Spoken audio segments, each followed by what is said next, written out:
Fox Sports. We are Baltimore. We are Detroit. Tigers baseball on Fox Sports Detroit is presented by Bell Tire.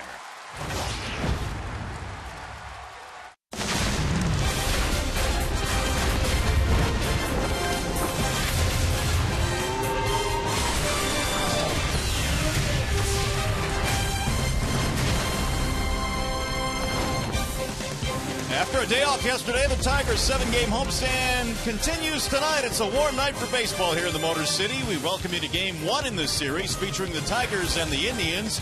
And a check of the standings in the American League Central Division. The Tigers down by 4.5. The Indians 7 games back.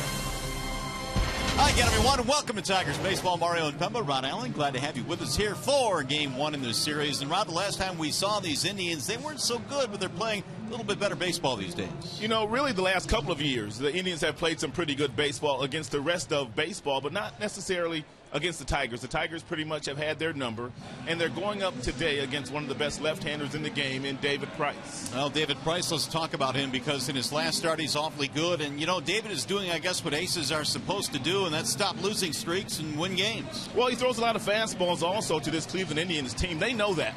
He is 7-1 in his career against them, but in his last start, he was on one. Mid-90s fastballs all night long to the Chicago White Sox. He snapped the team's 8-game losing streak. He punched out a bunch in that game. He completed the game. The Cleveland Indians, they know they better pack a lunch. They know David Price is going to be out there for a while. He is simply one of the best. 11 strikeouts in that last game against the Chicago White Sox. This should be a very good game because Danny Salazar pitching for them, he's no slouch. Yeah, it should be a very good series as well. We've got Game 1 coming up in just a couple of minutes after a short timeout. Back at the Coliseum Studios we go, and Johnny Kane. But coming up in this one here tonight, Tigers hoping to continue their winning ways at home against the Indians. They won 2 out of 3 the last time the teams faced off here. Tigers Pride next.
By Family Heating, Cooling, and Electrical. And David Price coming off arguably his best start of the year 5 days ago against the White Sox. 9 innings, 5 hits, 1 earned run to the Chicago White Sox, and he's kind of had his way against the Cleveland Indians in his career. Here is the starting lineup for the Indians, presented by the Metro Detroit Chevy dealers. Kipnis, Santana, Brantley in the top 3 spots tonight. Ryan Rayburn is cleaning up in left field. Swisher, the DH. Gomes catching. Got Moss, Urshela, and Avilas rounding out the lineup for the Indians here tonight. Cleveland in town for a 3-game weekend set. Couple of Central Division opponents going at it here. And we are set for baseball tonight as Jason Kipnis stands in the batter's box. And here we go. The first pitch of tonight's ball game is a strike called on Kipnis. Jason batting .333, coming off an unbelievable month of May in which he hit .459. Price with the 0-1. Kipnis bounces one to the right side. Cabrera with the backhand. One gone. Let's take a look at the Detroit Tigers starting defense presented by Bill Fox Chevrolet. Right to left, you have Tyler Collins, Ghost, Cespedes in the outfield. Third to first, Castellanos, Iglesias, Kinsler, and the big fella, Miguel Cabrera. Tigers outfielders have been getting it done with their arms this year. 14 outfield assists, led by Yoenis Cespedes, who has 6 of those. Here is Carlos Santana. He will dig in with 1 out. Santana batting the 2 slot. He was 0 for his last 7. Average is low this year at .226. And Price starts him off with a strike with a fastball 0-1. Expect most of these Indians tonight against Price to swing early and to swing often. If they know his MO by now, he's going to give them lots of fastballs, and most of those fastballs will be in the mid-90s. Up with the right hand again goes Kerwin Danley. It's 0-2. These two teams have met 6 times this year. The Tigers have won 5 of those, including 2 out of 3 here, and a sweep back in early April in Cleveland. McCann flashing signs again tonight. And the 0-2. Swing and a miss. Down goes Santana. And there are 2 gone as Price gets his first strikeout of the night. Here are the field conditions tonight, presented by Ace Hardware and the Scotts Company. 74 degrees our game time temp. It is a little bit humid here at the ballpark tonight. There are some clouds in the area. Hopefully no rain. And Price made very quick work of Santana. He started him off with a cut fastball. Then he threw him a curveball. And then he finished him off with a 4-seam fastball located beautifully on the outside black, about belt high. So here's Michael Brantley now with the bases empty. Brantley again a solid .304 average this year. Coming in off an MVP type season last year. He finished 3rd in the voting last season. Left-handers don't to bother Brantley. He's got a very simple approach, not a big stride, always gets his hands into the proper position and takes a really nice path to the baseball. There's a bouncing ball back up the middle into left center field, out of the reach of Jose Iglesias that was pulled toward the bag at second. He came in with a .342 career batting average against Tigers pitching. That just went up a tick. And we told you hits lefties very well. Here's Ryan Rayburn now with 2 outs and a runner on. The former Tiger batting in the cleanup slot against the lefty Price. And Rayburn this year .325 versus left-handed pitching. Rayburn overall having a pretty good year. And batting .300 with 3 home runs and 17 RBIs. Not an everyday player, but he is getting it done against left-handed pitching. This is more of the Rayburn they saw 2 years ago as opposed to the one that was off injured last year. And he fouled that one off at home plate, 0-1. Rayburn battled through some wrist injuries. Also last season had a knee problem, so his numbers really weren't all that good. This year, different story. You got to keep an eye on Brantley over at first base. He has stolen 7 bases this year. He has not been caught.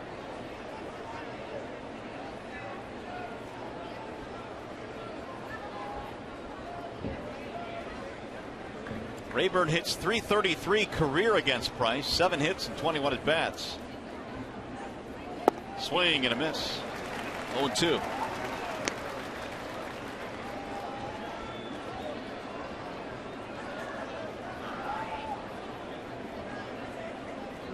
Indians come into play tonight at 27-31. They're desperately trying to get up to the 500 mark. They've been close a couple of times this year. They've been within one game on a couple of different occasions and just not able to get back to that 500 mark.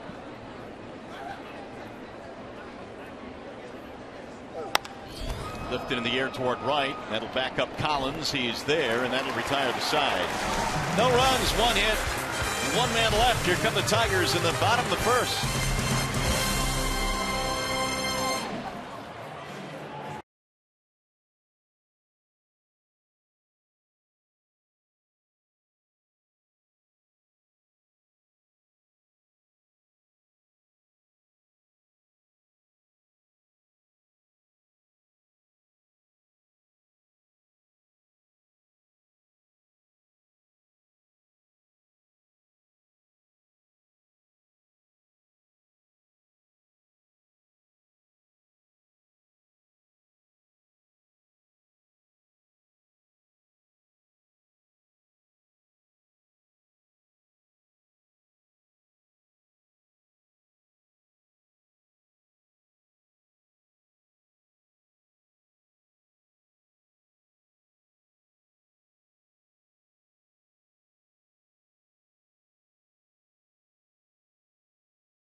First, the Tigers starting lineup tonight presented by the Southeast Michigan Ford dealers. Rajay followed by Kinsler, and then Cabrera. Davis will DH tonight. Cespedes, Collins, Castellanos in the middle, and McCann, Iglesias, and Anthony Ghost rounding it out tonight for Brad Ausmus. They are facing the offerings of Danny Salazar. Danny Salazar has a big arm.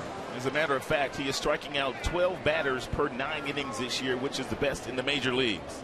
Overall, 81 strikeouts against 17 walks against Salazar, whose fastball will get up to 98 miles an hour here tonight. Rajay Davis will get things started here for the Tigers.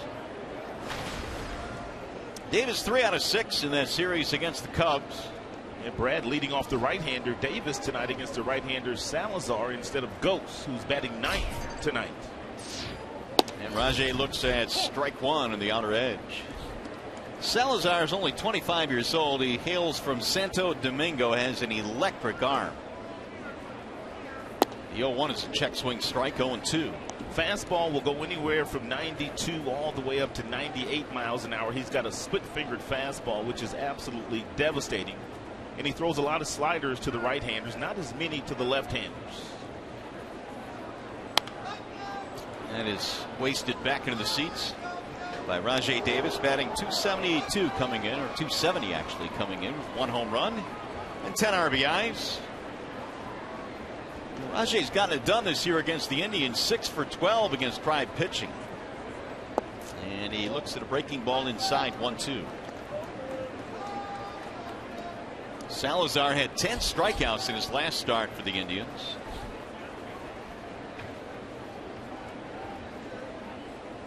That's line to right field, base hit. Over to play it is Moss, and Rajay checks in with a leadoff single. Let's take a look at the Cleveland Indians starting defense, brought to you by Tim Hortons. In the outfield, they've got Rayburn, Brantley, and Moss. Brantley playing center field these days. Urshela, he's the third baseman, rookie called up yesterday. Avila's getting some reps at shortstop these days. Kipnis at second, Santana at first, and Yan Gomes, who spent about 6 weeks on the disabled list this year with a right knee problem, is back. Real nice swing here by Rajay Davis. 97-mile-per-hour fastball. He didn't try to do a whole lot with it, just simply put it in play and found some grass in the outfield. So Rajay now is 7 for 13 against Tribe pitching, and I don't know, maybe that's why Skipper has him leading off tonight. Now you wonder if Rajay's in a running mood here tonight. He has quite a few bags, 13, but Salazar awfully difficult to run on, and Yan Gomes, their catcher, has a very good throwing arm. Swipe tag there by Santana, and Rajay just got back in. Kinsler has hit safely in 6 in a row. He's batting .281 now, so his average is starting to climb after that stretch in which he just couldn't buy a hit. Davis doing some cleanup work down there at first base. This might be a situation where Brad doesn't want Rajay to run if they vacate first base. I know Terry Francona tonight does not want to pitch to Miguel Cabrera.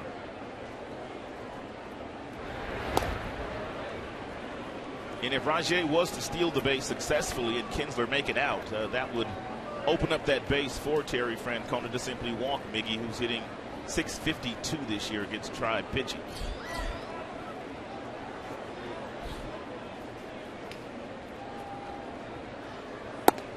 Interesting matchup here. You got a guy that strikes out 12 per 9 in Salazar, and you've got Kinsler at the plate, who is the 9th toughest hitter to fan in the American League, about a strikeout every 8.5 at bats.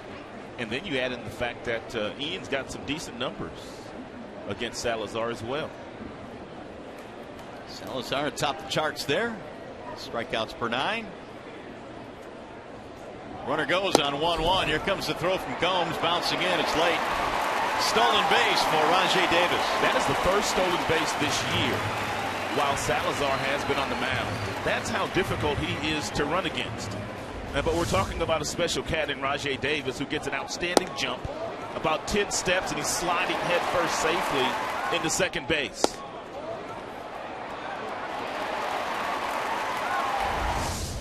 He is absolutely fearless, isn't he?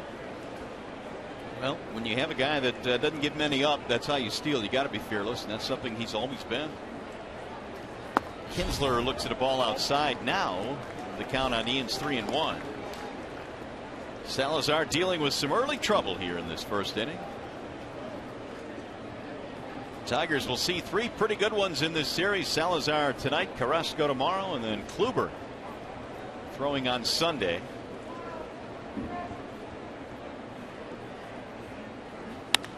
Drilled to left field. On the move is Rayburn. Still going back. He's to the wall to make the catch. And retreating is Davis back to second. Now decision time for Terry Francona in the first inning with a base open and Miguel Cabrera coming to the plate.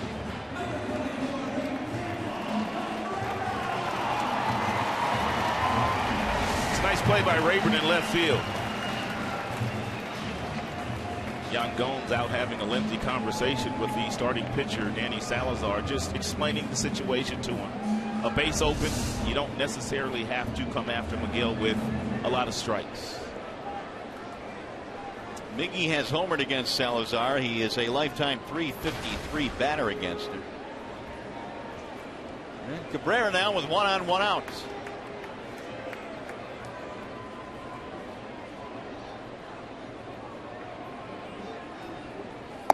Ball 1 away. Cabrera 3 for 6 in the Cubs series. He had his long streak come to an end of 27 straight games of reaching base.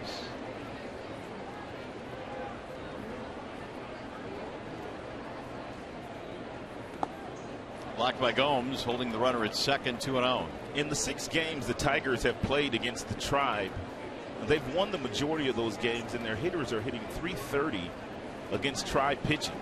Cleveland has good pitching, but the Tigers have beat them up pretty bad.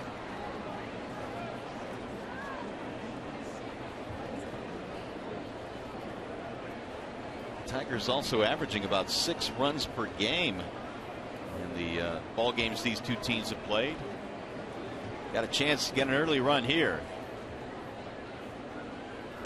Ooh, Salazar right down the middle. He swings and misses. 2-1.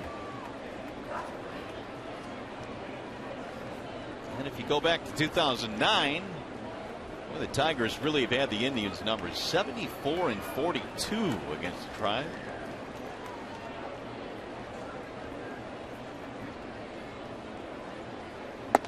he takes way high, 3-1. One of the reasons that Terry Francona has been reluctant in pitching around Miguel the last year or so is because Victor Martinez has been batting behind Miguel. And Victor absolutely scorches try pitching.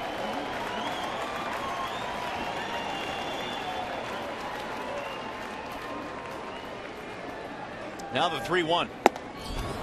3-2, 96 from Salazar. He's got more than that. He's got 98 in his back pocket.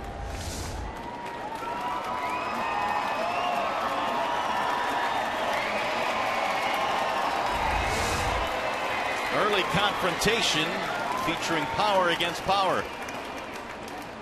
3-2. Walked it. That'll put 2 men on. First walk of the game for Salazar. Brings us to our T-Mobile game changer. How about Yoenis Cespedes as he strolls to the plate? They're the best averages in the last 25 games in the major leagues, and Yoenis at 356. Kipnis also on that list at 356. And Mr. Cespedes will bring that hot bat into the batter's box here with an early scoring chance for the Tigers.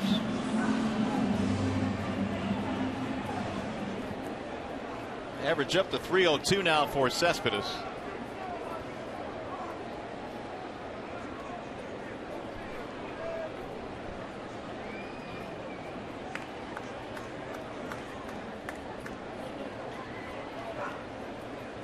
Rajay Davis led it off with a single, stole second base. Now a 1-out walk to Cabrera. And there is ball 1 to Cespedes. Yoenis has hit safely in his last 5.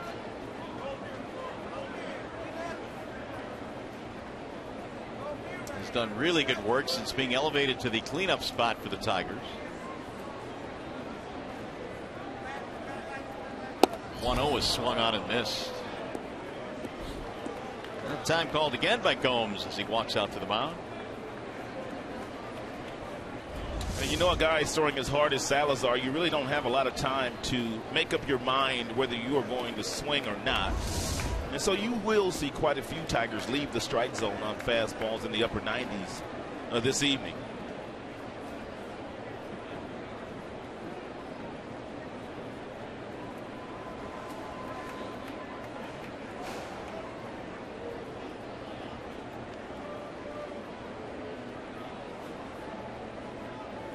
Here's the 1-1. Davis breaks to third base, and it's nubbed back to the mound. Salazar gets the out. Rajay coming home, and he is out at home plate. Davis never broke stride around third, and we'll see if the Tigers want to challenge this. Was it a foul ball? Kerwin Danley, the home plate umpire, saying hold everything here. Anybody signal foul ball? Right now, I think they're looking at the tag at home plate. The initial call was out.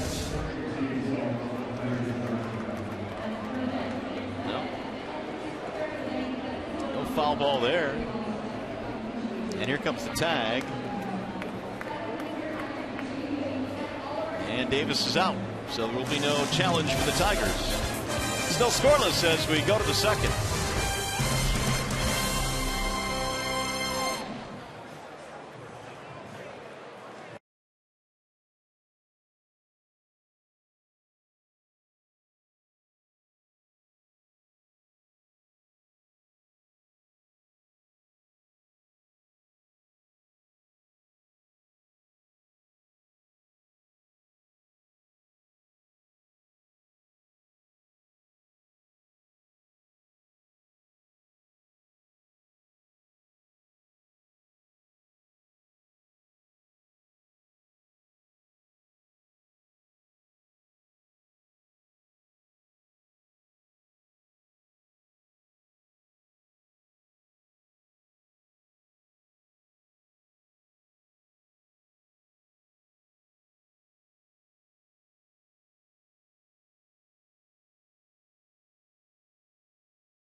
by surprise, but he was tagged out at home plate by Yan Gomes. Double play ends the inning, and now here come the Indians in the second. It'll be Nick Swisher leading things off. No runs, one hit for both squads in this one. David Price back to the hill. And Swisher swings on the first and pops it in the air to the right side. Kinsler back to the grass. One more look at the play. Rajai Davis tagged out by the catcher Yan Gomes on the throw from Santana, the first baseman. He tried to slide to the outside part of the plate. Swipe tag given to Yan Gomes by the home plate umpire Kerwin Danley.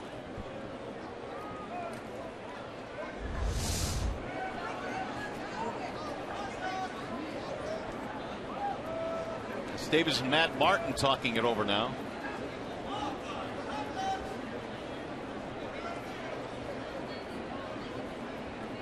Here is Yan Gomes, who will step in with one out. Price threw only 10 pitches in that first, and he's gotten a one pitch out here in the second. 0-1 on Gomes.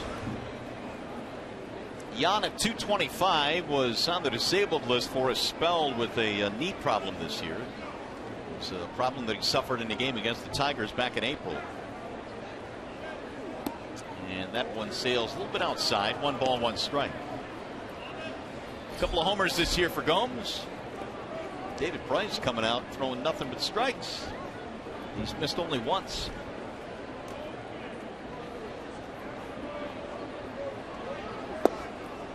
One and two.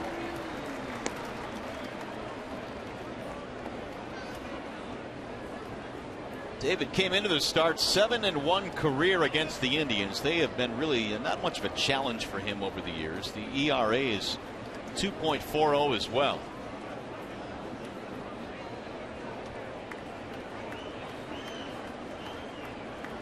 And the 1-2. Swing and a miss. Down goes Gomes. Strikeout number 2 for David Price. Gomes just cannot figure David Price out. He just continues to pump fastball after fastball right by Yan Gomes. By the way, stay tuned for Tigers Live following the game. We'll select our Fox Sports Detroit Tigers player of the game, presented by McDonald's Big Mac and 10-piece McNuggets. So the shift is on now as Brandon Moss, the left-hander, stands in. 10 home runs this year for Moss. He got up to a slow start this year, but has since recovered.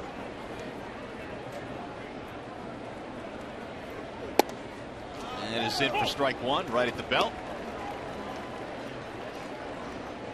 Moss, pretty good series against Seattle. The Indians just completing a 3-game set, avoiding the sweep by beating Seattle yesterday. Moss was 5 for 12. And the count evens now 1-1.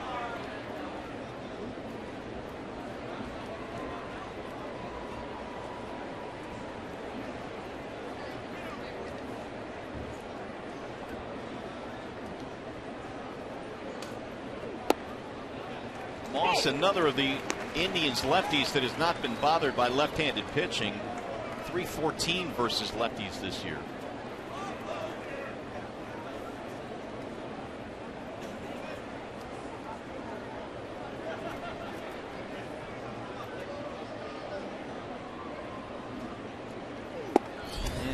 Takes one high and outside. 2-2 now on Brandon Moss. And David picking up right where he left off 5 days ago when he went up against the Chicago White Sox, pitching a complete game.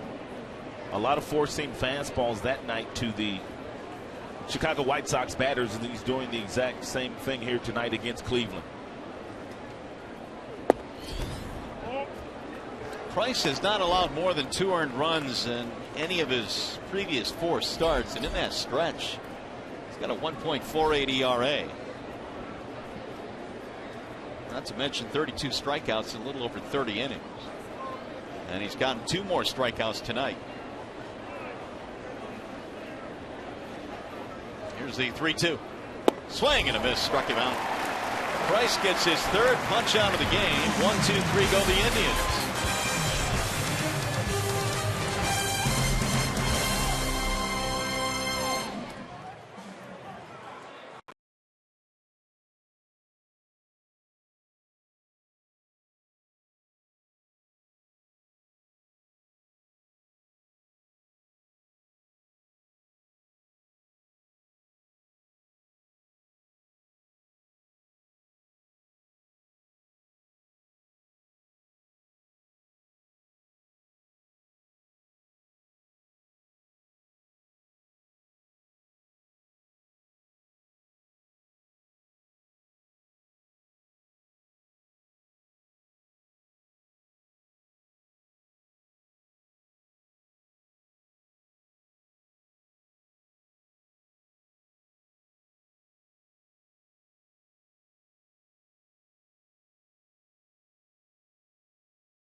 Brought to you by Comerica Bank. Raise your expectations of what a bank can be when it's time. Come to Comerica. Dodge. Come discover great deals during the Dodge Drive and Discover event.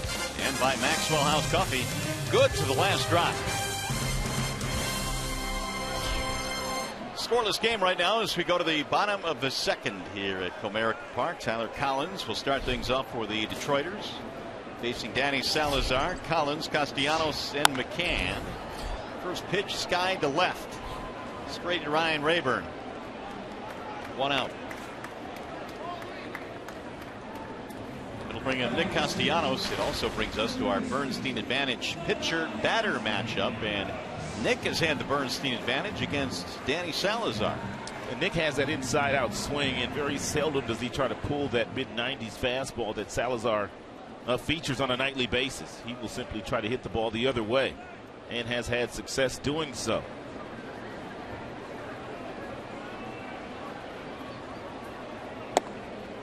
Strike one to Castellanos. A couple of hits in that series against the Chicago Cubs. He finished 2 out of 8.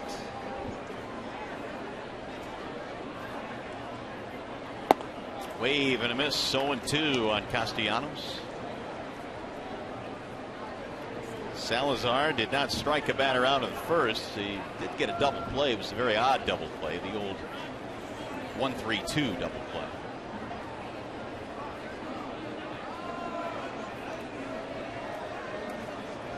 Now Salazar taking too long. Nick steps out. Salazar was supposed to be in their starting rotation when the season began, but he had a miserable spring training, and they had to start him down in the minor leagues for about 3 weeks. And he has not missed a beat since coming to the big leagues this year. His ERA this spring was over 8, and that's not going to win you too many jobs. Unless, of course, you're a seasoned veteran just trying to get into shape. Here's the 1-2. Ooh, just off the plate. 2-2 on Castellanos.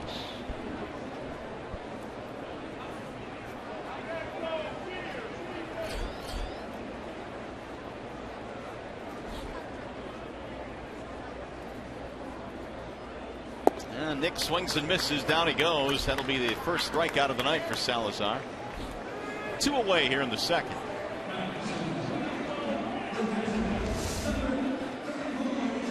That's a split-fingered fastball there thrown to Castellanos. It stayed on the fastball plane until the last 2 or 3 feet, and the bottom just fell out of that splitter.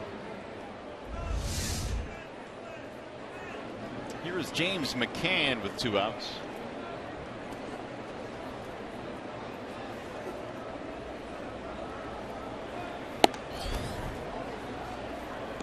.271 this year for McCann. This is his 36th start this season.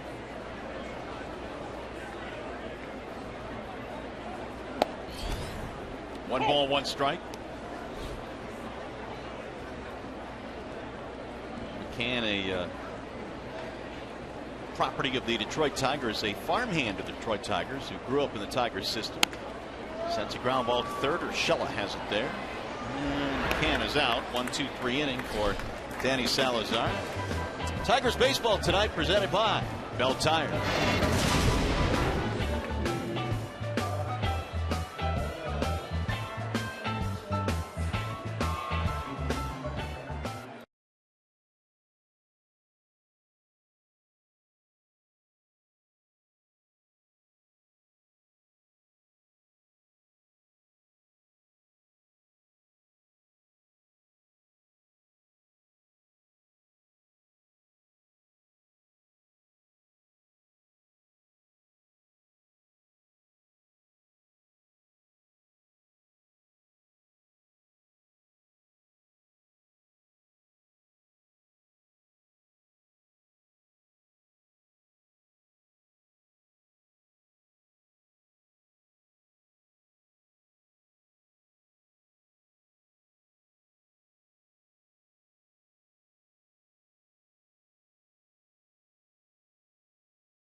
encounter. Who will ever forget this night?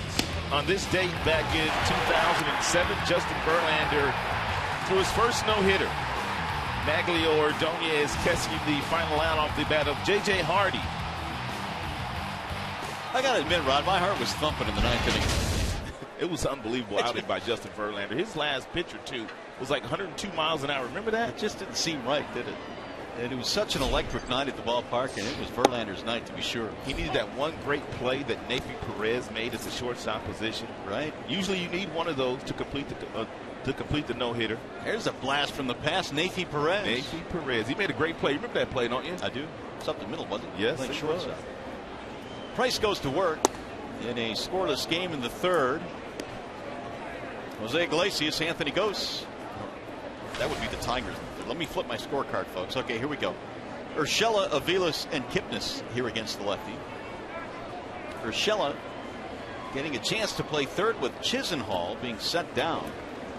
I'm not sure that surprises many folks because Lonnie just, I guess, couldn't get it going offensively. That's too bad for Lonnie because he really turned the corner last year. He had a superb season in 2014 playing third base. So Urshela hit his first major league home run. Recently got his first big league hit. He's 2 for 8 in the big leagues. And down he goes. David Price toying with him there. One gone. David does not know a whole lot about Urshela other than the fact that he turned around a 95-mile-per-hour fastball for his first home run yesterday. Therefore, David Price threw him back-to-back changeups that he just could not pick up the spin on, and he came up swinging empty on both of those. It's starting to look like it's going to be a big strikeout night for David Price. That's 4 of them already. 3 of them in a row. Here's Mike Aviles. 0-1 on Aviles. And the weather's starting to get a little bit warmer, which makes it a little bit better for the starting pitchers to get loose out there. And David Price obviously is very loose tonight.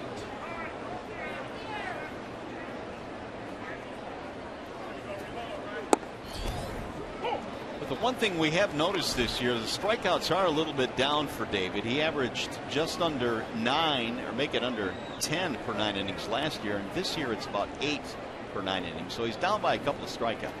One of the things that Price says that he wants to accomplish every time a hitter stands in the batter's box.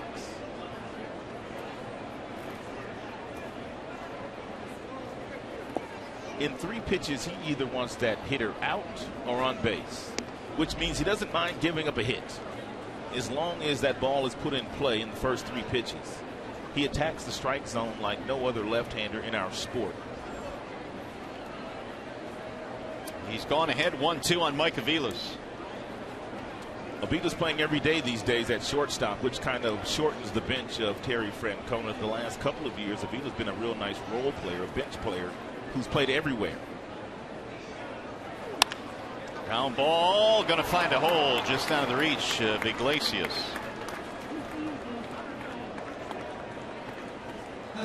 The Indians have a man on. And Chisenhall sent down. Ramirez sent packing as well, and so Aviles now starting at the shortstop position. Yeah, he's played all over the field in the last couple of years for Francona. All the infield positions. He's played left, he's played right. Here is Kipnis. Grounded to the first baseman Cabrera in his first at bat. And Jason Kipnis this year playing like the all-star that he was back in 2013.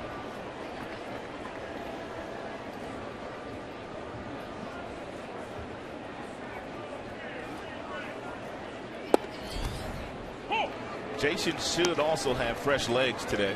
Terry Francona basically forced him into a day off yesterday in that final game against the Seattle Mariners. And guys like Kipnis, they hate to take days off, so Francona basically had to make him take the day off. Yeah, it's real difficult to take a guy like Kipnis out of your lineup when he's putting up 51 hits in the month of May. He wanted him fresh for this 3-game series. Another base hit. It'll go the other way, and the Indians now have 2 men aboard. Time for a game break. Let's go back to the studio and Trevor Thompson.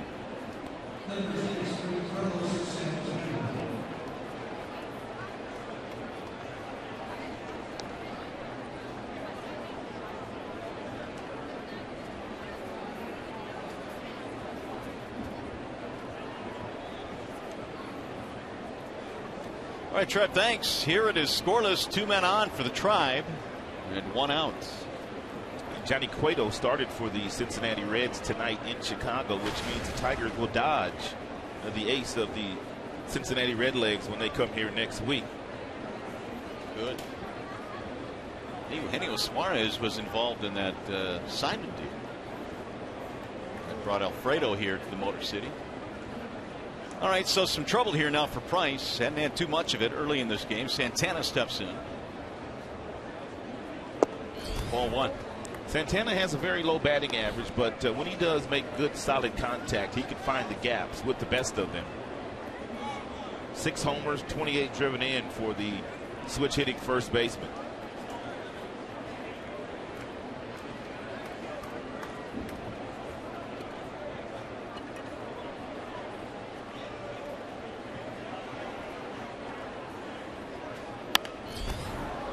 We'll get back into seats.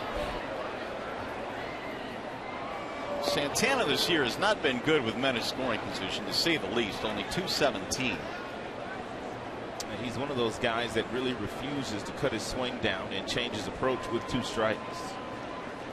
Now he will battle you out there. He takes a lot of walks, sees a lot of pitches typically in most of his at-bats. In fact, he sees more pitches per at-bat than anybody in the American League right now, a little over 4.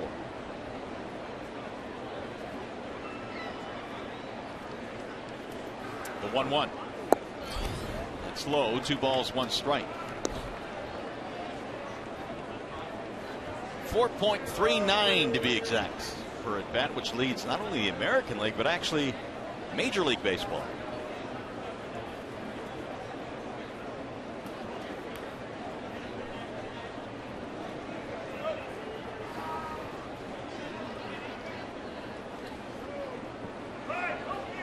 Here's the 2-1. Bouncing ball to second. Kinsler flips to Iglesias. The relay is a double play. So much for the threat. 4-6-3 on the twin killing.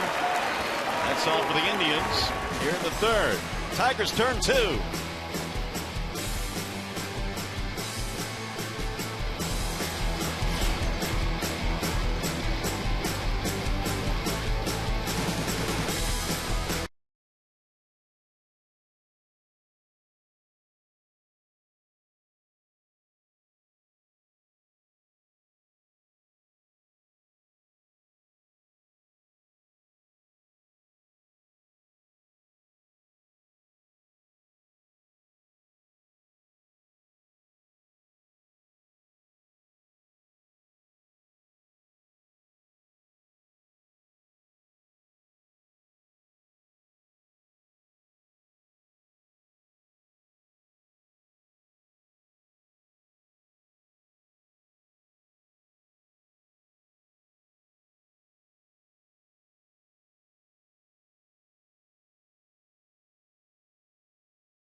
We welcome to the booth Al Avila, who is the assistant general manager of the Tigers. And Al, thanks for joining us. I want to talk a little bit about the draft that just took place, just wrapped up yesterday, and will give us your impressions restocking the Tigers minor league system. Were you happy with the draft?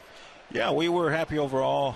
David, Chad, Scott Pleiss, and the whole crew there. We feel that we got the players that we set up that we wanted, and it went very well. Talk a little bit about Bo Burrows, who's a high school kid with the #1 draft choice. Well, Bo was actually the guy we targeted all along, and we were lucky to get him. He's a power pitcher, 94, 95, tops out at 97. He's got a curveball, changeup, which is still developing. But both pitchers are projected to be above average. We look at him as a potential top of the rotation type of guy. Again, a power pitcher with an easy delivery, and we liked a lot. Hey, Yale, I noticed in looking at your top 11 picks this year, 9 of those guys were college guys. Was that on purpose, or did that just happen? That just happens in the draft. We line them up, and we basically are just putting them in order of from best. How we like them the best. If it happens to be a college guy, it's a college guy. If it's a high school guy, it's a high school guy. For us, we always try to get the best or pick the best at our time of picking. Anthony goes to the batter, bouncing one towards second base. Easy hop for Kipnis, 2 gone. Overall, how was the draft this year, Al? Because what we heard was that there wasn't a whole lot of talent at the top. Not top heavy as far as the talent was concerned, but there was a lot of talent throughout the draft. That's true. In talking to our scouts, and David Chad, they were concerned, but at the same time, we had a plan, and the guys that fell into our picks were the guys that we targeted. So that's why we're happy in the guys that we got, and that's what you have to do, because when you're picking as low as we were, you don't know what you're going to get. So you try to line up, you try to estimate who's going to go in front of you, and then who are the guys that are most likely to be there when you're going to pick, and you target those guys, and if they fall in place, and which is what happened with us, and you get the guys you want. Rajay Davis sends it foul down the third baseline. You guys didn't draft any first baseman, did you? Well, actually late. Bill Freehan's grandson is a first baseman DH type of guy, and we did draft him. Miggy's not going anywhere soon, we assume. The big fella's kind of entrenched at first base. That would not be right to draft the first baseman. What about tell us about Cam Gibson? What did you like about Cam? Well, Cam came up to our tryout, and our scouts, Mark Monahan and Clyde Weir, they scouted him all year, and our prospectors came in. We liked him a lot. He's just a lot like Kirk. He's a fierce competitor, really intense player. Speed is his thing. He's a really excellent, outstanding runner. Center fielder that will put the ball in play. He'll hit gap to gap down the line. He'll run into doubles and triples, and he'll be an exciting player in that sense. You're seeing some of the notable draft picks, a lot of Michigan ties in some of those draft choices, a couple of Michigan State guys, and you've got some high schoolers in there as well. 1-2 pitch. He's low, 2-2. I also see the name Shumpert, Nicholas Shumpert, who's Terry's son, correct? Yeah, and it's one of those things where people are saying, well, you're drafting guys like that, like so and so's sons and all that. When we pick a guy like that, it's because they have the talent and they are prospects. Talk about your son for a moment, Alex. How's he doing right now as far as the knee's concerned? Well, so far so good. He's been cleared to continue to do his rehab workouts, and he's been hitting now. So far so good. He's making progress, and hopefully, and not too far down the road, he'll be able to go out there and play. Meanwhile, while he's healing, you have to be impressed with what the youngster James McCann has done. McCann's been outstanding. Everything that we thought he was going to do, he has done. He's been calling a good game. Excellent receiver. He's got a cannon for an arm. He's been hitting very well. For a rookie, he hasn't played like a rookie. He's played pretty much like he's been around for a long time. Ball driven to center field. It's going to die out there, though, into the glove of Brantley. Al, we appreciate it. Good luck in the draft this year, and good luck with your picks. We appreciate it. Thank you. Thank you. Al Avila, his thoughts as the Tigers and Indians play here tonight. Still no score.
pitchers in terms of what their teams do when they make starts, and the Tigers are 10-2 when David Price makes the start.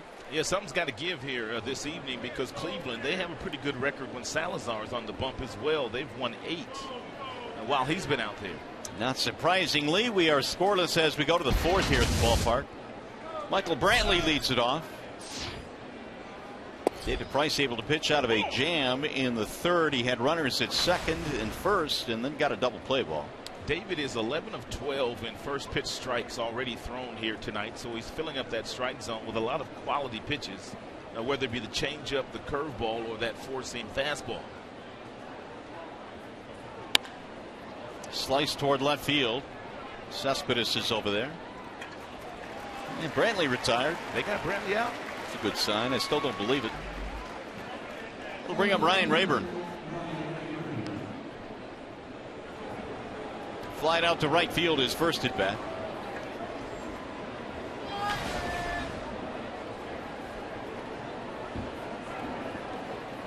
Rayburn now at 297. Parts of 7 seasons with the Tigers here in Detroit.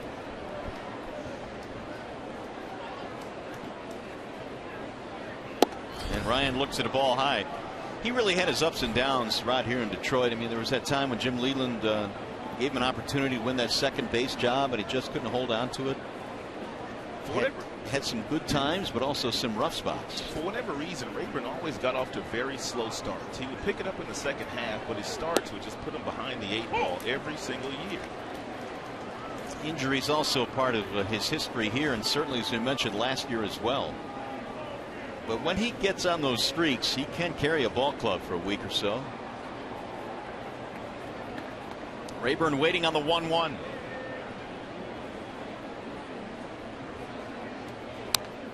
One and 2 on Ryan. It's an even 40 now for Price, and as you can see, the good majority of those have been strikes. He's only missed on 9 of them.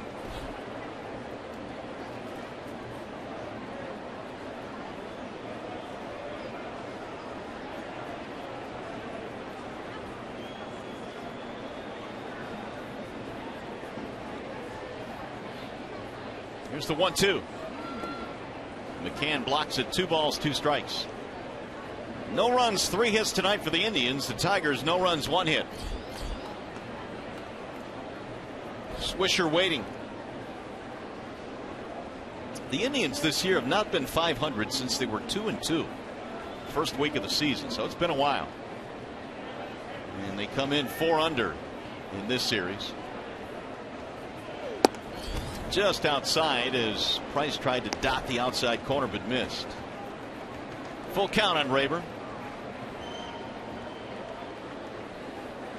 Indians yesterday snapped a 3-game losing streak, beating Seattle 6-0. The Indians really have not played well at home this year.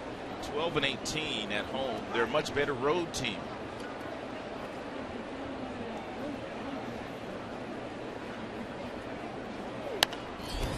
That has popped up. First base side, Kinsler and Cabrera. It's going to be who? The right fielder Collins. Either one of them. 2 gone.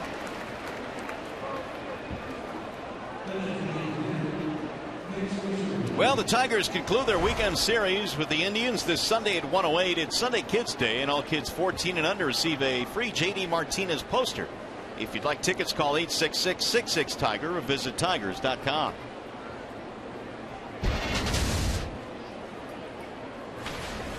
2 up, 2 down now for Nick Swisher. Haven't seen a whole lot of Nick. He was on the disabled list at the beginning of the year, hurt his knee, and didn't play in too many games last year. 97 total games for the Indians. Swisher comes in struggling, 3 for his last 29. That has the average at 202.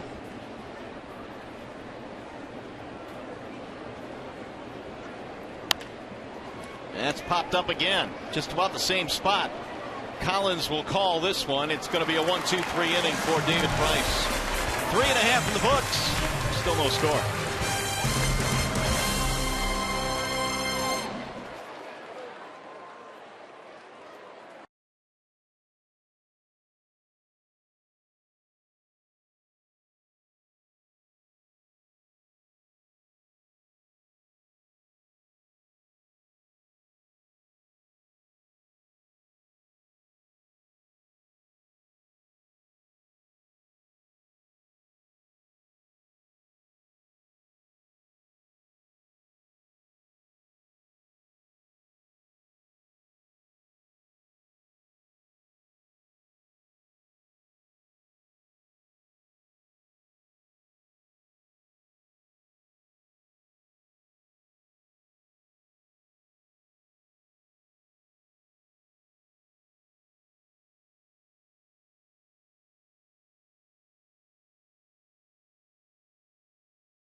early in the season, the Tigers have played 6 against the Tribe, winning 5 of those. But since May 10th, they're doing a little bit better. Well, Kipnis, his bat has really woken up. And I think earlier in the year, Brantley was battling a lower back issue. He's healthy now.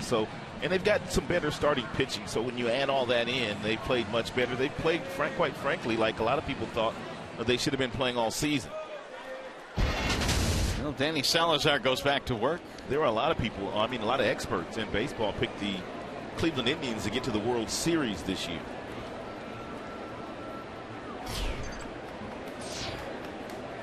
It'll be Ian Kinsler to start things off for the Tigers. Drop in a breaking ball, strike 0-1. Ian Kinsler took Ryan Rayburn to the base of the wall in left field. His first time up, Rayburn made a nice running grab. Salazar breezed through the Tigers in the third, getting them 1-2-3. In fact, he's had a pair of 1-2-3 innings. But he's got 2, 3, and 4 to face here in the fourth. 2-1 on Kinsler. And about 90% of the time when he falls behind 2 balls and 1 strike, you're going to get that fastball. It's going to be about 96 miles an hour. Breaking ball at 86. Naturally froze Ian Kinsler. Kinsler has mashed against Cleveland pitching this year. 13 for 25. He has 5 RBIs as well. And he checked it. Did he go? Did not, says Rob Drake. He wouldn't dare throw that slider again here, 3-2, would he? Here's Cabrera waiting on deck.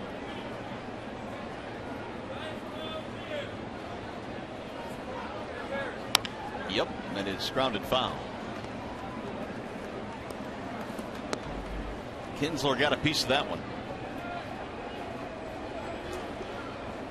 Ian right now enjoying a 6-game hitting streak.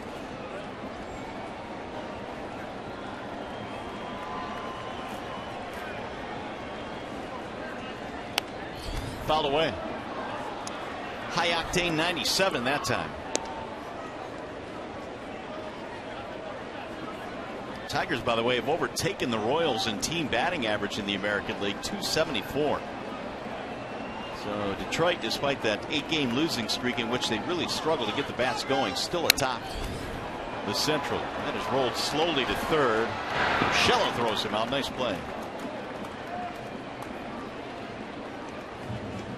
Kinsler now is 0 for 2, 1 gone.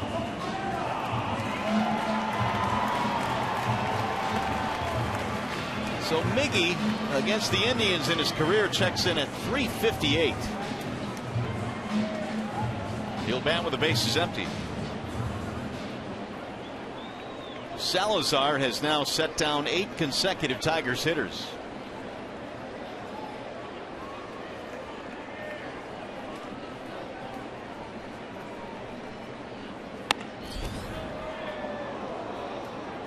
One on Cabrera.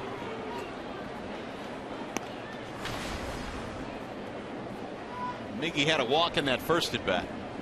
Tigers at that point had a runner at second base and 1 out.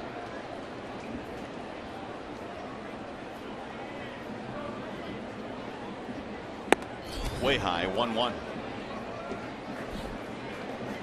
Indians this year have walked Cabrera 6 times, 4 of them intentionally. Cabrera leads the league in intentional walks. Ooh, look out. That one sailed up and in.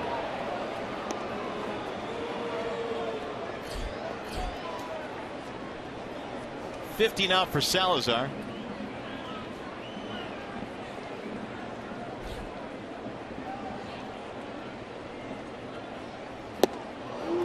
Two and two. Good pitch to hit there. And from Miguel at 86. It was a split-fingered fastball that stayed up in the strike zone. But Miguel swung right through it.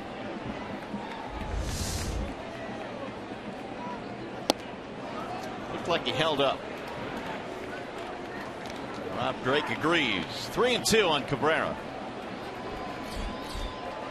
Cespedes on deck. Only 4 hits between these two squads so far tonight.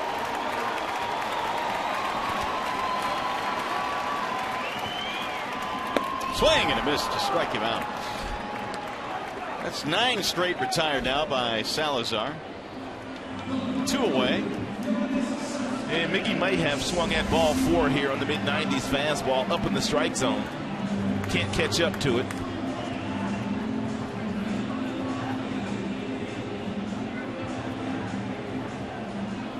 It appeared to be ball 4. Here's Cespedes. That is only the 2nd strikeout in this game for Salazar. The last time he pitched here in April, he struck out 11 in that game. 13-1 Indians victory. He pitched a complete game, didn't he? Yes. No, actually he went 7 in that game. Well, he pitches well in this ballpark because in September last year he pitched a complete game here in this ballpark. Yeah, that was last year. He went 7, 6 hits, 1 run, 10 strikeouts. Ooh, awkward swing there. 1-2. Part of the reason why, as you mentioned, a lot of folks thought the Indians would win the American League, get to the World Series, that top 3 they've got in the rotation, of which Salazar is a member. Pulled on the ground and through, base hit. 2-out single, which stops the string of 9 straight that he retired. Hey, just a reminder, as you enjoy a cold one to look forward to, Miller Time later in tonight's game, brought to you by Miller Lite.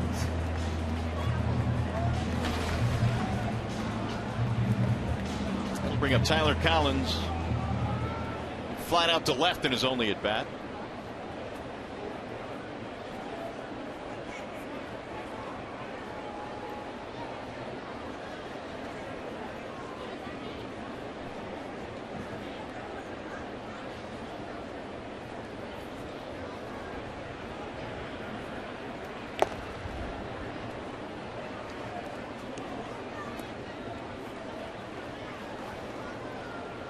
.379 over his last 9. Collins doing some pretty good work. Gets another opportunity to play here today out in right field and batting in the 5 hole for Brad Ausmus.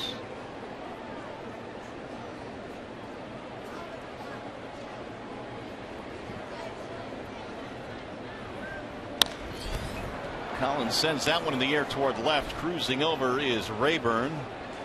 And he'll make the play to retire the side. No runs, 1 hit, 1 left. To the 5th we go.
These guys have hooked up. David Price has had Gomes' number. He punched him out twice in their previous meeting, and he got him here tonight. He threw him a curveball, he threw him a changeup, and then he finished him off with another fastball.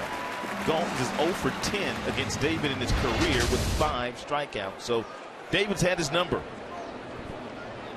And Gomes to be followed by Moss and Urshela here in the 5th inning of a scoreless game. There are the numbers against David Price. Jan Gomes, a good hitter, and he won the Silver Slugger Award last year. the best hitting catcher in the American League.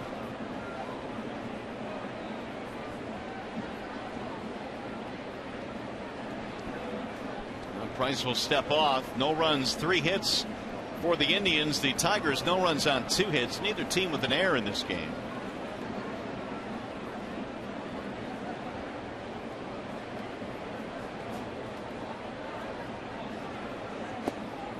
That's in for a strike right at the knees of Gomes. David has done a lot of that today.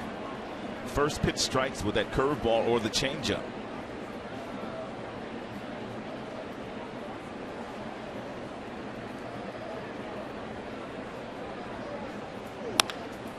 Pulled foul down that left field line. Gomes has been a little bit better of late. He has raised his average from 140 to 225 coming in.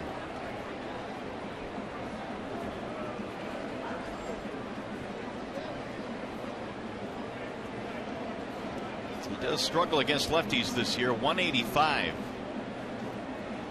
We documented the numbers against Price more specifically. Here's the 0-2. Swing and a miss. Well, he strikes out for the second time in this game. It's 5 of them now for Price. It's a good changeup. Circle changeup fading down and away from Gomes. Gomes sitting on a fastball, and rightfully so when a guy has 95 in his back pocket, and some outstanding arm speed on that changeup thrown by David. You get the feeling that Gomes is swinging anything that David throws up there, just trying to put it in play. Here is Brandon Moss. They will shift against Moss. Strikeout victim in his first at bat. Moss rips one to right field. It'll be a base hit. Moss always shows up against Detroit pitching. The batting average not real high, but he's done a lot of damage in the power department against the Tigers pitching, which started when he was wearing that Athletics uniform.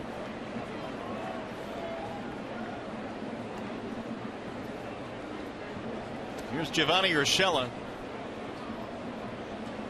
Struck out in the third. Here are some of the highest opponents' batting averages in Comerica. Moss atop that list. He chewed up the youngster, Giovanni Urshela. His last time out, he punched him out on back-to-back changeups.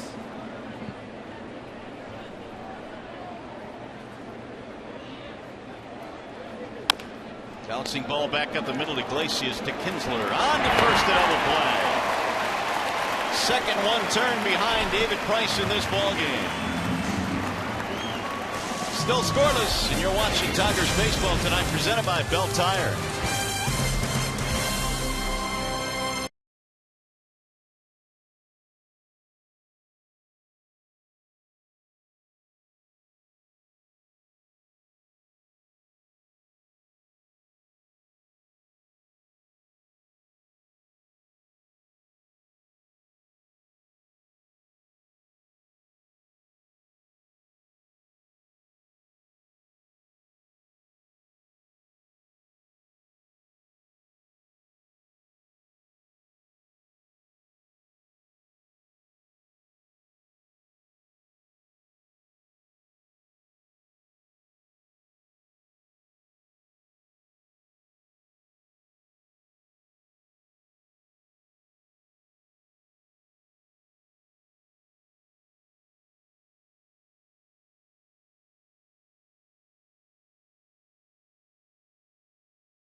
legal services sponsor of Fox Sports Detroit.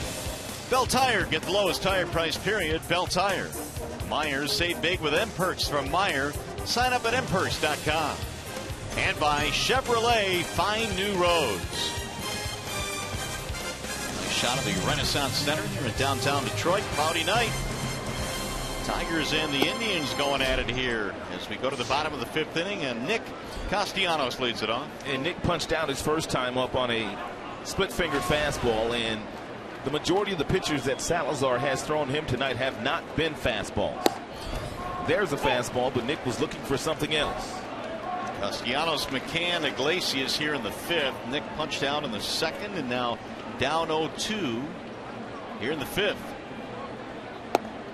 Just missed it. Kerwin Danley looked like he wanted to call it, but didn't. 1-2 on Castellanos. Nick has taken Salazar deep. Here's the 1-2 pitch. And he laid off that one. 2 balls, 2 strikes. We're talking to Al Avila in the draft the Tigers just completed yesterday. Of course, Nick's brother Ryan Castellanos, a pitcher, was drafted in the 25th round. Here's the 2-2. It's outside. 3 balls, 2 strikes.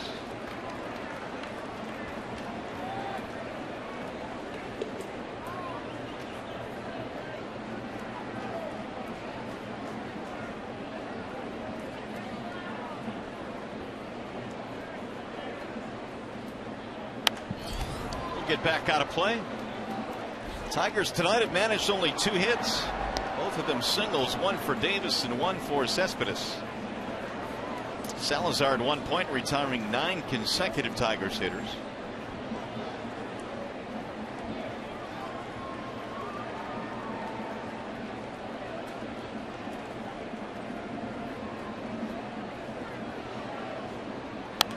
Another foul back out of play. With a couple of pitchers, power pitchers on the mound this evening, you had a feeling that it would be a pitcher's duel, and it has lived up to that. This will be the 8th pitch coming up in this at bat. David Price has thrown about 65% fastballs this evening. Salazar's thrown a lot of heaters too. So after falling behind 0-2, Castellanos has turned this into a nice battle.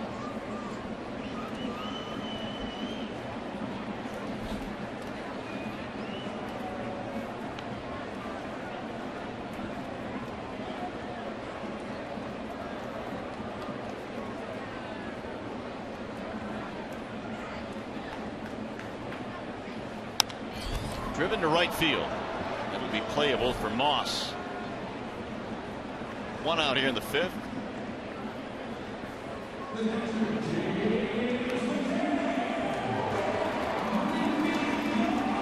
Now James McCann.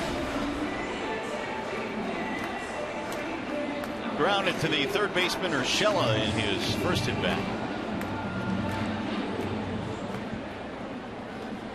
Not a whole lot of stress tonight for Salazar.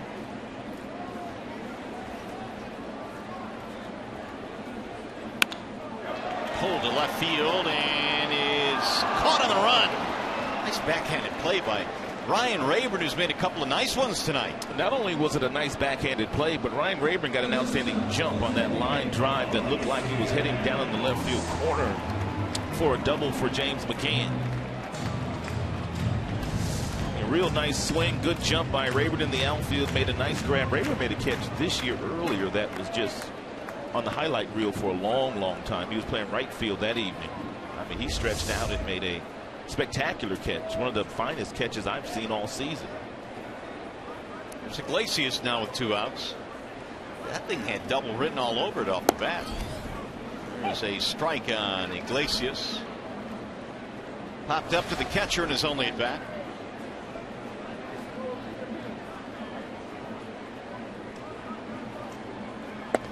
Ball high. Iglesias should make his first All-Star team this year. He won't start. Alcides Escobar of the Royals will start the game, but Iglesias has played well enough to make the team. 2 balls, 1 strike. A lot of commotion being made about all the Royals right now that are leading the All-Star voting. They are just packing the ballots. And don't forget, folks, you can vote up to 35 times per email address on the internet. And the Tigers certainly have some guys that are deserving. Cabrera, Iglesias. It's fouled back. Cespedes. Yeah, Cespedes. Currently, the starters look like this. Soria. The Royals are Gordon, Escobar, Kane, Hosmer, Perez, Moustakas, and Morales.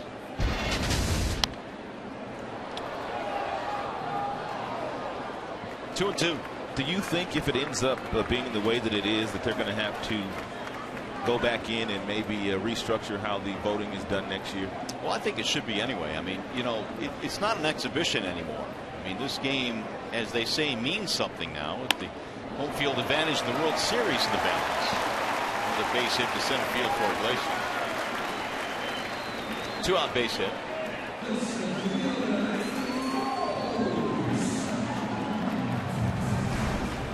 So you can make an argument for Josh Donaldson of the Toronto Blue Jays starting at third, correct? Absolutely. Miggy or Prince or Hosmer starting at first. But I'd put Miggy or Prince ahead of Hosmer. But yeah, you can make an argument for Hosmer. Kipnis should be the starting second baseman as we speak. No doubt. I mean, I haven't looked in depth at the outfielders. I mean, Gordon and Kane, I think, are both having good years, but Cespedes is having a better year than Alex Gordon is. They both were all-stars last year, Cespedes and Gordon. But you can't fault the Kansas City Royals fans. They've gotten out and they voted a lot, and they're excited about their team, and they've got a good team.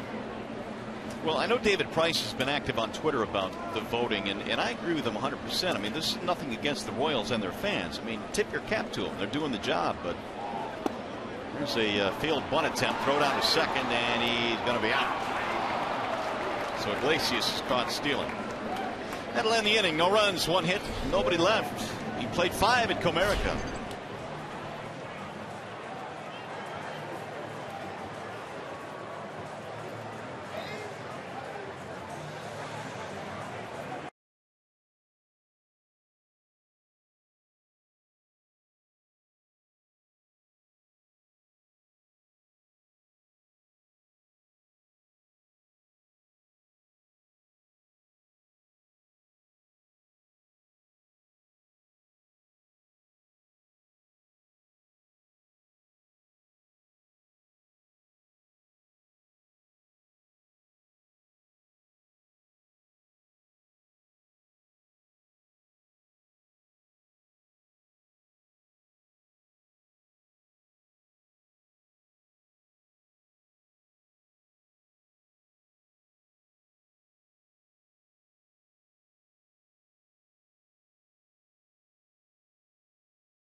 Was successful doing so today. He kept the bat in the strike zone long enough, trying to distract the catcher Yan Gomes, but not long enough. Gomes has a very strong throwing arm, and Iglesias was thrown out for the 3rd time this year.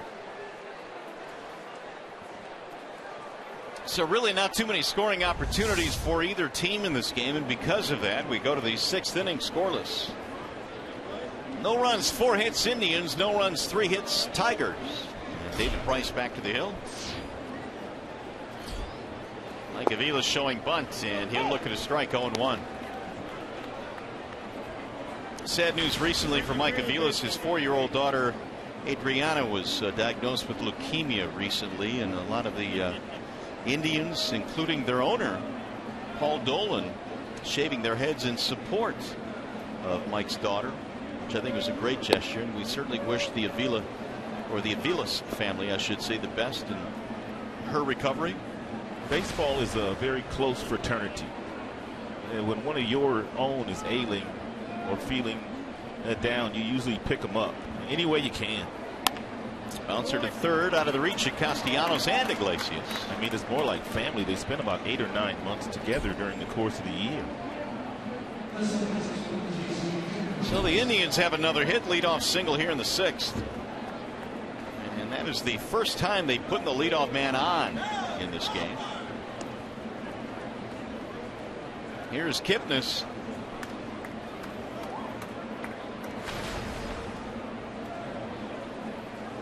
Single and 2 at bats for Kipnis.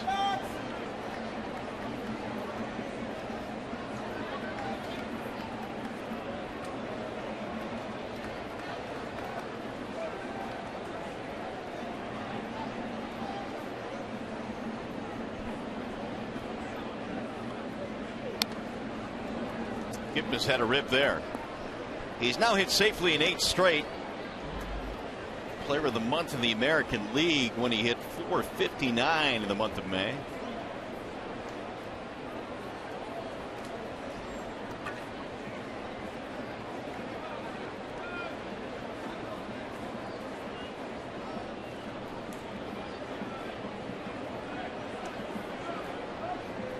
Aviles with his lead at first base.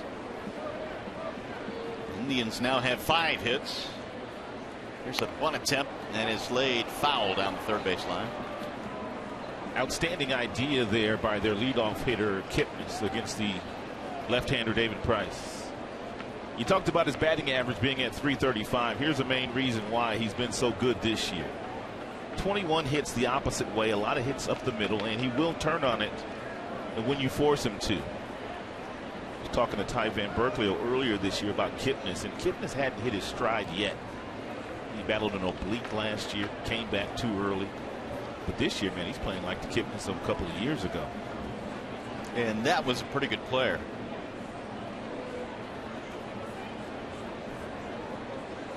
Second in average, on base percentage, third in multi-hit games.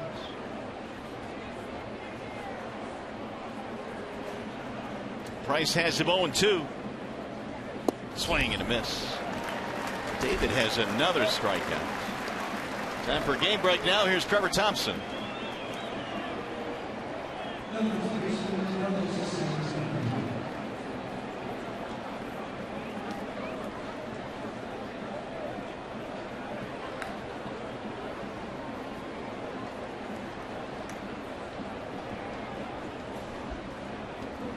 All right, Trev, thank you. Don't look now, but the Texas Rangers are breathing right down the necks of the Houston Astros, who have dropped 7 in a row.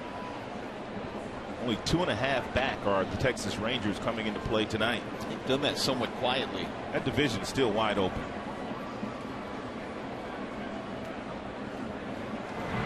You know Seattle's going to play better. The Angels, they can play better as well. I don't think Oakland's going to get back into it, but you never know. No, some people are saying that, you know, don't fall asleep on Oakland, but I'm not seeing it. I mean, they're 9.5 out right now. But Seattle, the Angels, Texas, I think certainly in it. Oakland definitely is a possibility, but we've got some ground to make up. Ball outside to Carlos Santana.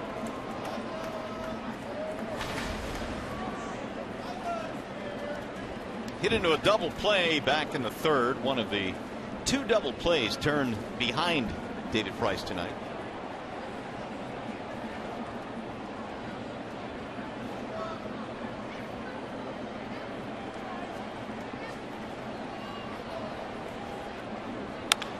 That's pulled toward the shortstop, Iglesias. Great play for one. Relay in time. That boy's cold-blooded. Oh, man. He's cold-blooded. Jose Iglesias turns in another sparkling defensive play, and now we'll see if it holds up. Deep into the hole at short. Out is the call at first, and it's going to stand. Unbelievable. Third double play of the night for the Tigers. This one, though, was special.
We'll do it again. Well, he's just helping me make my point that he's going to be an all-star this year.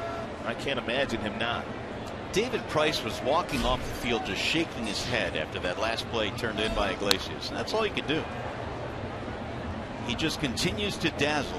I heard Matt Shepard do an interview with Iglesias, and they were talking about playing the shortstop position. And Iglesias said that every time the ball is hit to him, he assumes and he thinks his feet are going to catch the baseball, which means he gets over in front of everything. He says, and if I get my feet where I need to get them to, I know my hands are good enough to catch the ball. Well, I know there are basics to playing that position, but there are certainly God-given talents that some have and some don't. I mean, there are some things that he does that I guess he just can't teach. That's pulled right through out of the reach of the first baseman. And that's a single for Anthony Gose. Here's one more look at the Iglesias play. This ball looked like it was headed into left field. Santana hit it sharply on the ground. Third double play turned by the Tigers. A couple of steps, he reaches out, turns back across his body. And look at the feed where he gave it to Kinsler on the other side of the bag, which meant that the base runner couldn't get to him. That's a perfect feed. If he throws that ball on the other side, he can't turn it because the base runner would have slid into him. On the surface, it does look fairly basic, but the fact that, as you mentioned, he makes that perfect feed, otherwise you don't turn that double play. Second in the American League in double plays turned. But Iglesias just continues to get it done in dynamite fashion. And Tigers have stolen one base here today. Rajay, he stole the bag. Iglesias was thrown out. And you wonder if Gose is in a running mood. He has 8 steals this year, but he's been caught 5 times.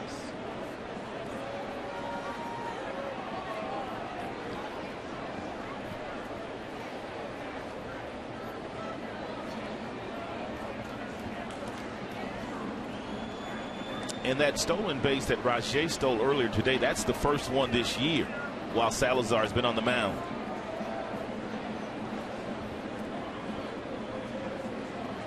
Davis is 1 for 2 in this contest. Single and a fly ball.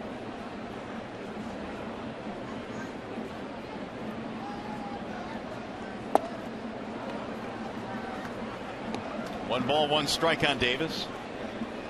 That single by Gose, just the 4th Tigers hit against Salazar in this game.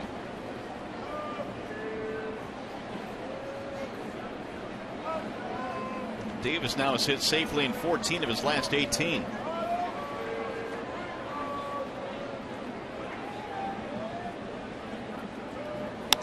Ground ball left side. That'll find a hole. Base hit. And the Tigers now have something brewing here in the 6th. Well, you wonder if Brad will give Ian Kinsler the sacrifice bunt here. Runs are at a premium here tonight. And we are already in the 6th inning. You have runners on first and second. The sacrifice would be a good play here. You get your runners in second and third, and you allow Cespedes to drive them in because they'll walk Miggy again.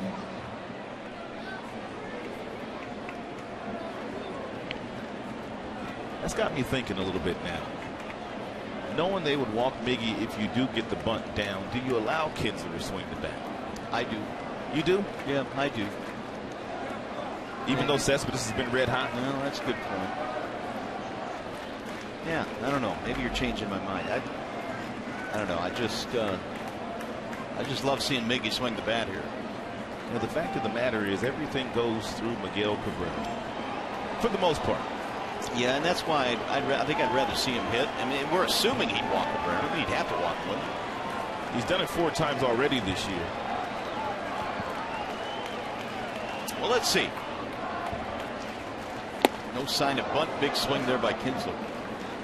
The other aspect to this is that Kinsler has been swinging the bat a whole lot better. Had this been maybe a couple of weeks ago, perhaps the bunt would have been part of it. Still might be here. But if you're Kinsler, you got to even be thinking about a bunt down third baseline for a base hit. You've got some room down there. The youngster Urshela's giving you some room. Here are the recent numbers on Kinsler. 458 over his last 6.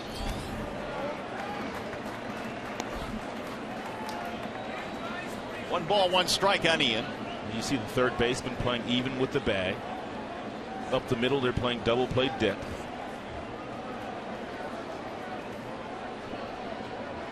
Kipnis is holding on Anthony Gose.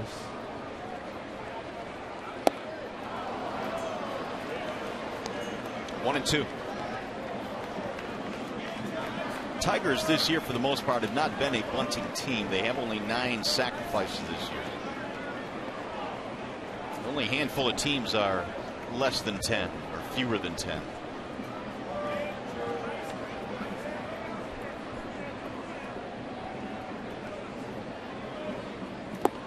Swing and a miss. He chased and down he goes. 1 out. Hey, tomorrow, Baseball Night in America returns to Fox with an AL East showdown.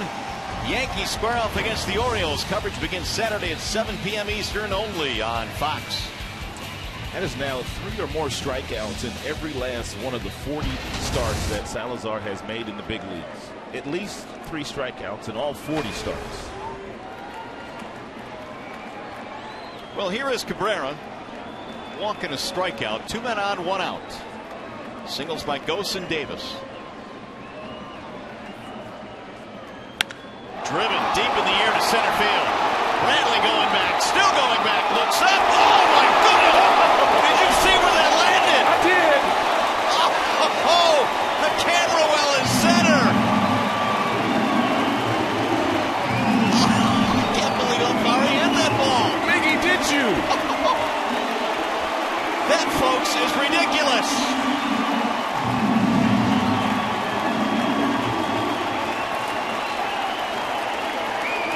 Cabrera to dead center of the camera well.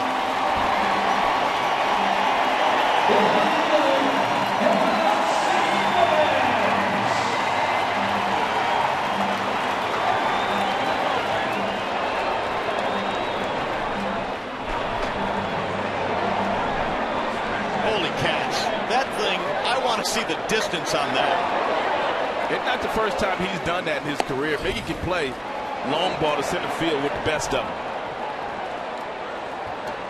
That's incredible. If Brantley wanted to on center field, he didn't even have to turn.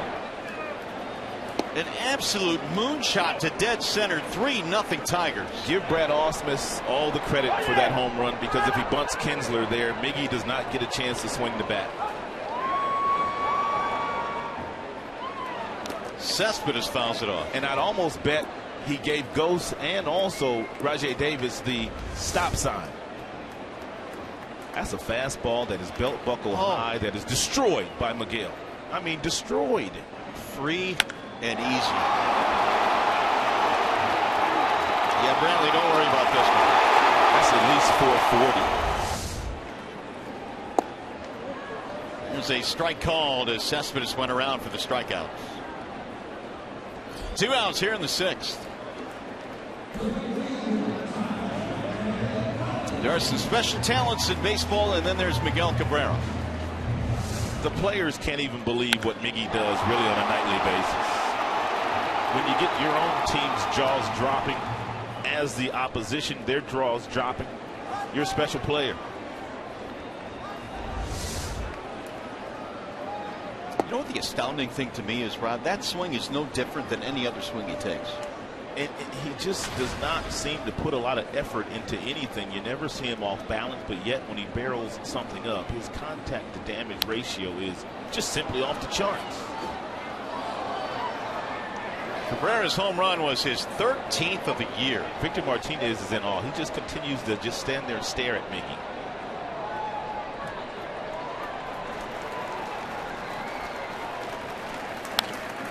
Collins sends another one back out of play. 1-2 on Tyler.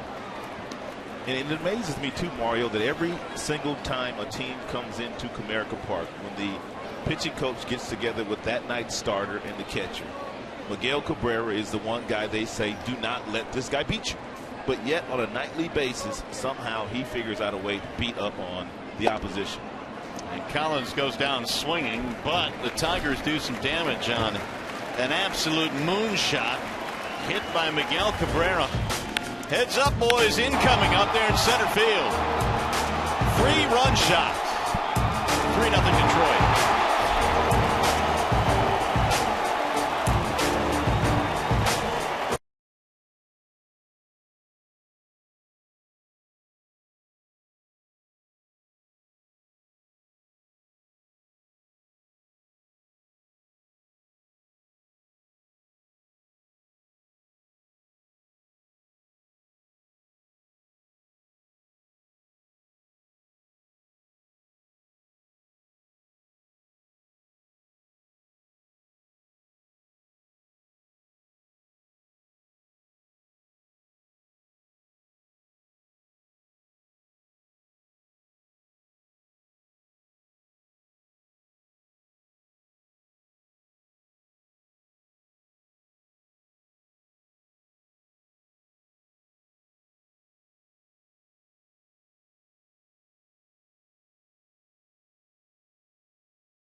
On the long home run from Miguel Cabrera, and it bounced at our scoreboard cameraman Stewart out there in center field. He was ducking for cover. Stewart better get himself a hard hat. Update your insurance policy, Stewart. You'd think you'd just be safe out there. Unbelievable. Miguel Cabrera. Still waiting on the distance on that home run, but we'll just say very long for now. Meanwhile, Michael Brantley will step in. David Price has a 3-0 lead to work with. He's gotten 3 double plays turned behind him. And there's a strike on Brantley. David Price is 17 of 21 in first pitch strikes so far here tonight. When a guy like David's able to get ahead of you, no balls and 1 strike, usually he's able to put you away, as he has done the majority of the evening to a lot of these Cleveland bats. Slice to center field, shallow, and a diving try by Ghosts. He can't haul it in, and Brantley will go to second. Leadoff man on.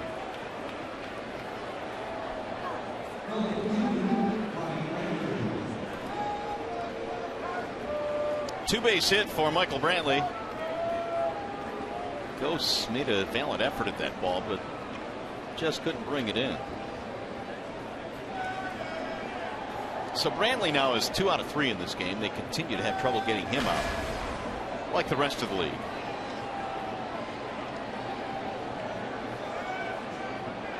Ryan Rayburn is 0 for 2, both times flying out to right field.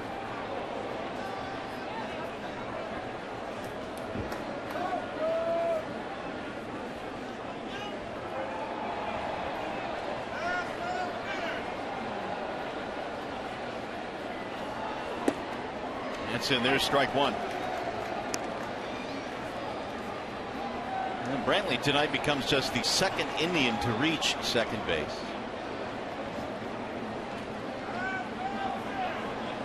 That is the 6th hit of the game for Cleveland, each side now with 6 hits.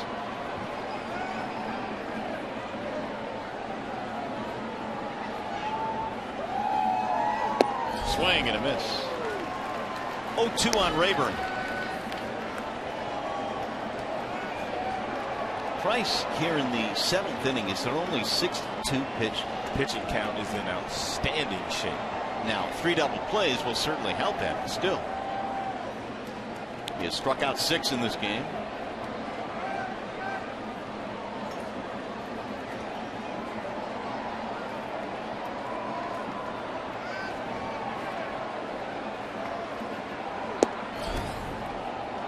One and 2 on Rayburn.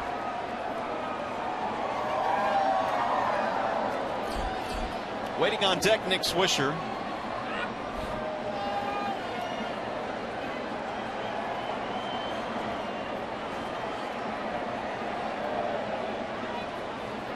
Brantley leadoff double here in the 7th.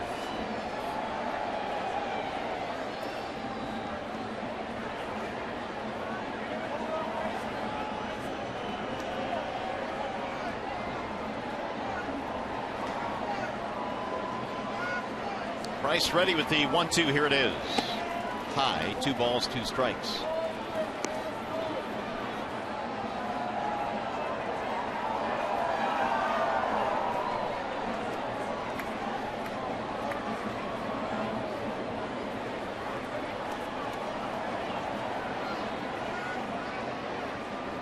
Rayburn came in batting .300. He's hit 3 home runs this year, getting the start with Price on the hill. And batting in the cleanup slot. Get another right-handed bat in there for the Tribe.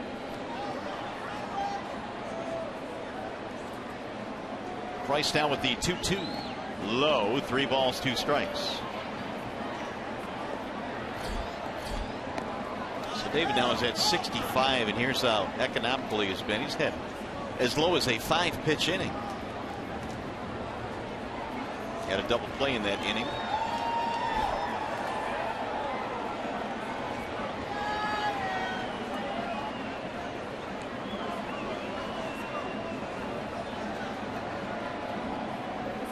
This, by the way, is only the 2nd 3-ball count that Price has gone to in this game. Rayburn waiting patiently at the plate.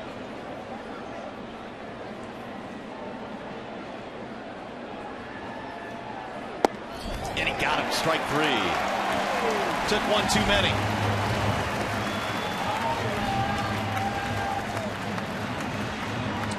Too close to take if you're Raven. Fastball at 95 on the outside black. He might have thought it was a ball, but it was a call to strike by Kerwin Danley. Here is our high-speed pitching, and is brought to you by Xfinity.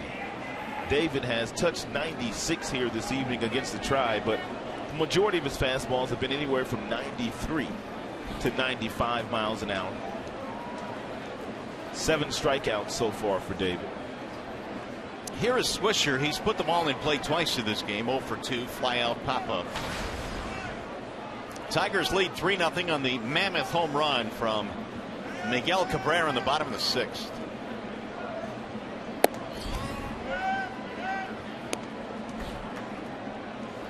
Swisher's average now is at an even 200.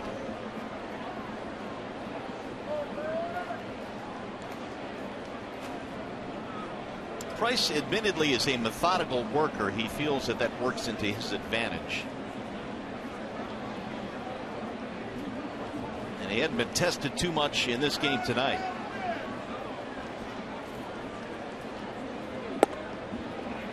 Well, Swisher is one guy that has had modest success against Price. 308 career with 1 home run. Swisher early in his career had a stretch of 9 straight seasons in which he hit at least 20 home runs. His early career with the Oakland Athletics, spent some time with the Yankees.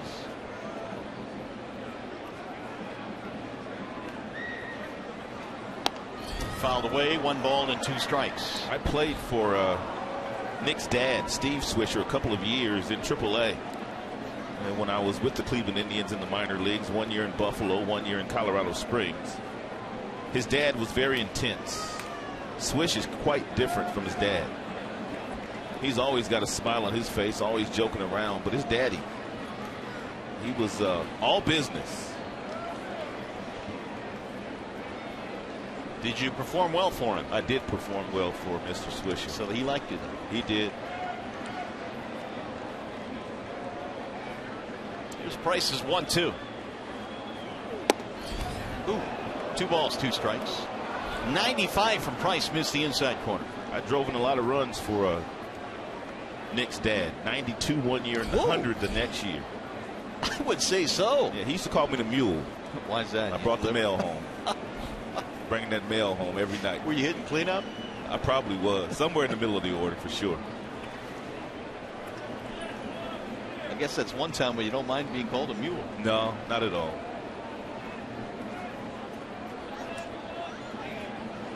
The 2-2 is lifted in the air to center. Goes in his tracks. Makes the catch, and there are 2 gone. Hey, tomorrow the Tigers face the Indians at 4:08. Don't forget, 4:08 start time. Come early to check out the Tigers' 5th annual Classic Car Show. Classic cars will be on display in front of Comerica Park. It'll begin at 2 p.m. For tickets, call 866-66-TIGER or visit tigers.com.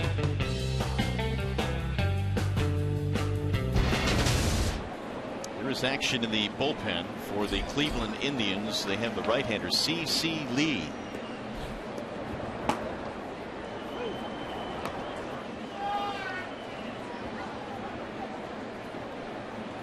Here's Yan Gomes with 2 outs. Gomes has been no match tonight for David Price. Couple of punch outs. 6 strikeouts against David Price and 11 career at bats for Gomes.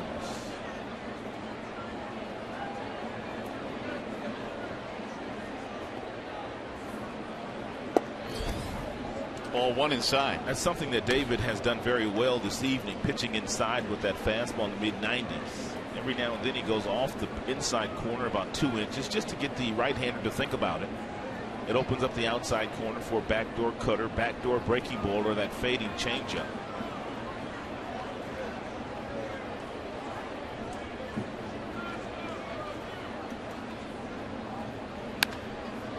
That's in the air to center and playable.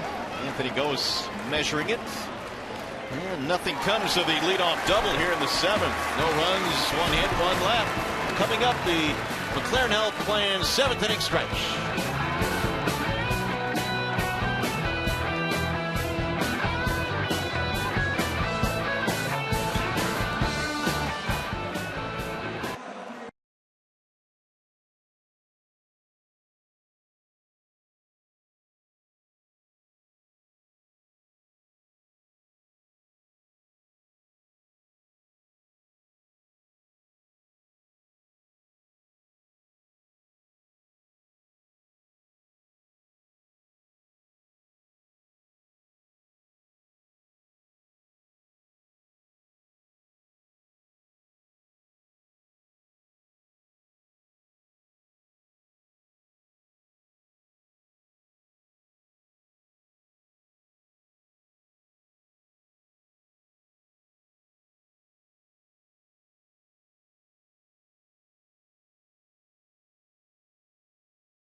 Lead on the Miguel Cabrera 3-run homer in the bottom of the 6th inning off Salazar. David Price has done really good work here tonight. In 7 innings, he's thrown just 73 pitches and punched out 7. Scattered 6 hits. And Miguel now 4 homers this season against Cleveland pitching and 12 RBIs. And David Price came in a career 7-1 against Cleveland. So the Tigers now will bat in the bottom of the 7th inning. Castellanos, McCann, and then Iglesias. And the first one sails outside, 1-0. Salazar goes back out there. He did strike out the side of the 6th, but not before giving up 2 singles and the bomb from Cabrera.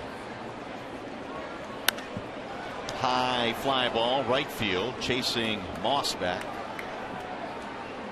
And Castellanos is out, 1 gone.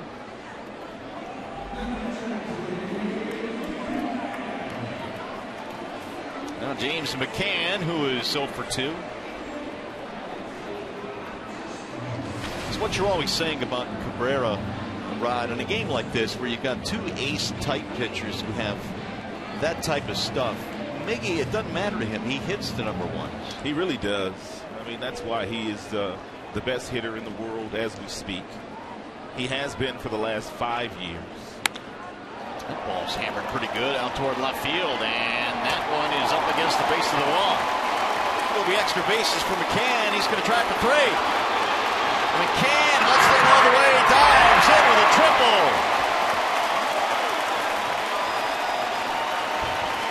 Boy, does he run the bases hard.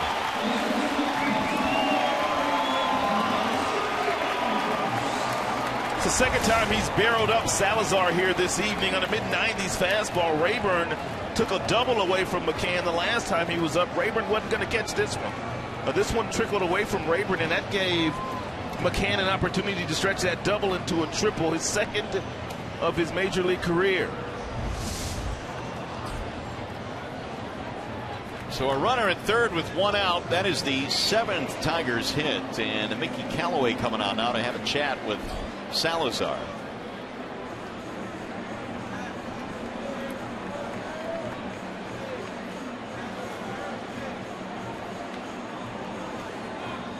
Tigers trying to add to their 3-0 lead here in the 7th.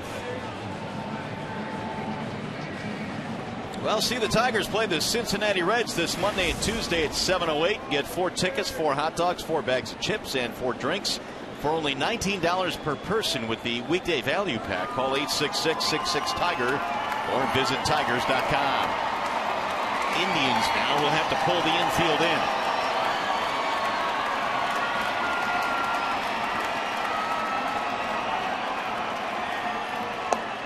In there for a strike right at the knees of Iglesias.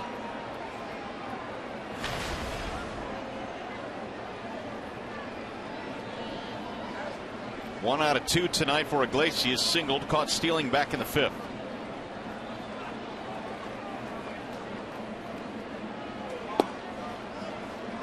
Now it's 0-2.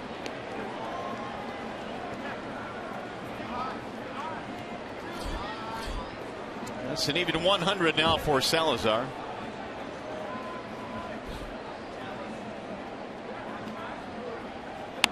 Bouncer back up the middle. Aviles, nice play, throws him out. Runner holds. That's one of those plays right there where Dave Clark had already told James McCann, make the ball be through the infield. Make it be through the infield. Had he told him read it on the ground, he might have scored on this particular play that was going right back up the middle, not hit that hard off the bat of Iglesias. Well, with 2 outs now, the infield will push back, and it'll be up to Anthony Gose.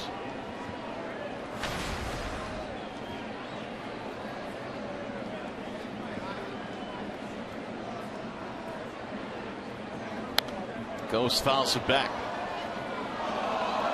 Anthony came in batting just .095 here in the month of June. However, he had that big single to start things off in the 6th. Later scored in the home run by Miguel Cabrera. And that remains the difference here tonight. 3-0 Detroit in the 7th.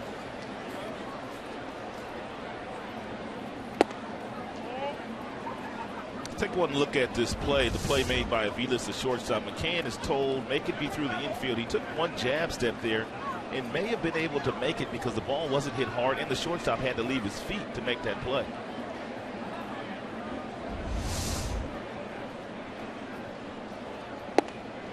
2-1.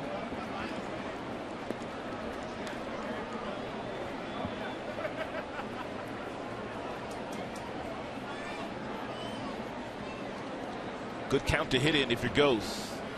And more often than not, you're going to get that fastball. Here it comes.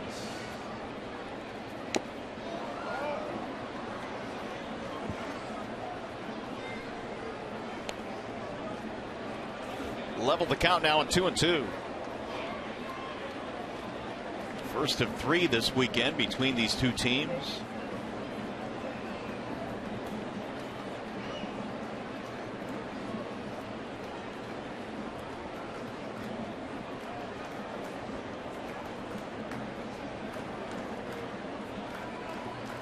Swing and a miss. Down he goes.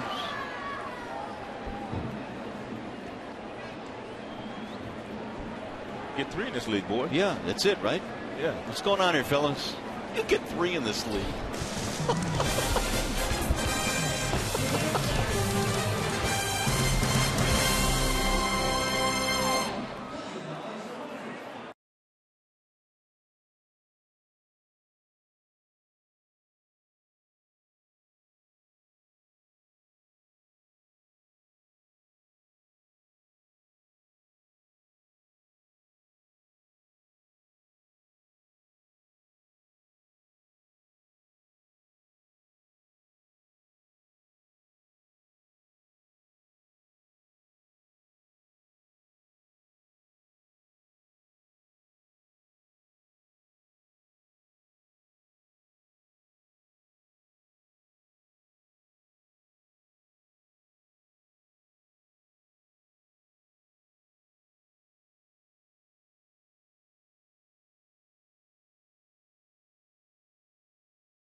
Of the game, David Price came into the action here tonight. 7-1 his career against Tribe batters, and he's at it again today. Lots of four-seam fastballs. As a matter of fact, about 70% of the pitches he's thrown here this evening have been fastballs, and then he's mixed in some really good changeups and a couple of outstanding curveballs. You add it all up, and you get 7, 7, 7. 7 strikeouts, 7 ground outs, 7 flyouts. A lot of symmetry in that. And the Tigers are bringing a 3-0 lead into the 8th inning. Romine comes in now to play third base. But right now he's positioned in short right field because the Tigers have a shift on.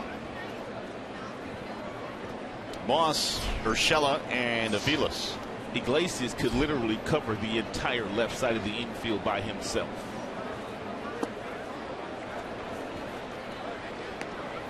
And on certain occasions has. For sure. Moss a single and a strikeout. How about that last strikeout by Salazar? The entire team, their entire defensive unit did not know there were 3 outs. I don't really get how that can happen, but it did. I mean, one or two guys, yeah. Yeah, 1 or 2. But all 9? The entire squad.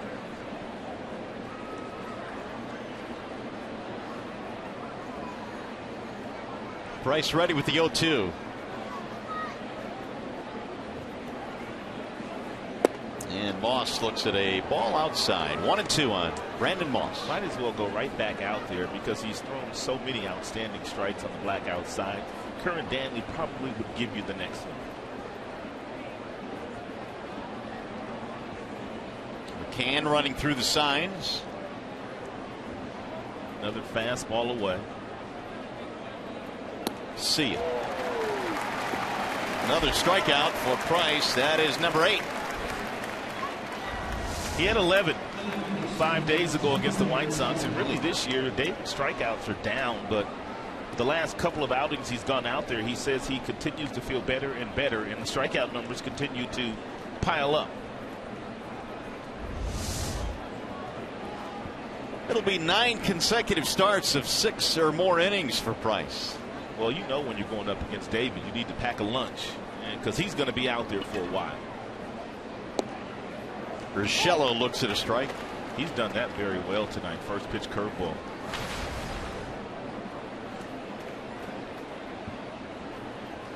Knocked into a double play back in the 5th. Tiger defense with 3 double plays tonight. Soft line drive to right, base hit. It's a 1-out single for Urshela.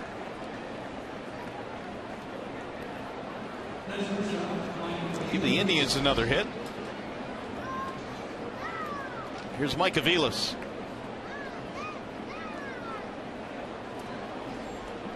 Each ball club now with 7 hits.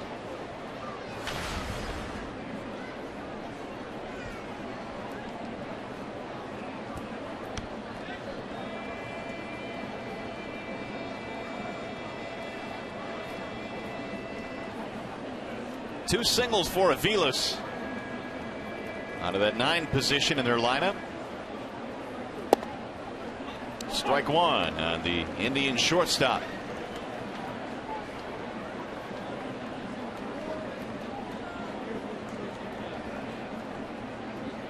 Probably the best scoring chance for the Indians happened in the 7th. Leadoff double by Brantley, but they couldn't even advance him.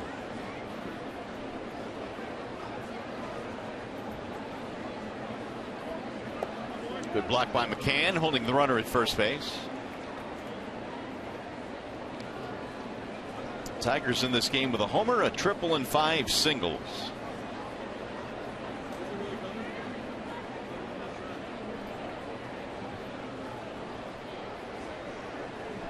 Salazar has by and large pitched a good ball game tonight, but that home run that he gave up to Cabrera is the difference. Indians not able to get any runs off Price to this point.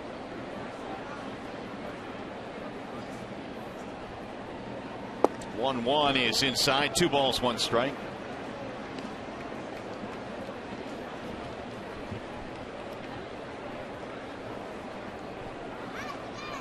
Aviles this year has been much better against right-handed pitchers, over 300 against lefties, 246.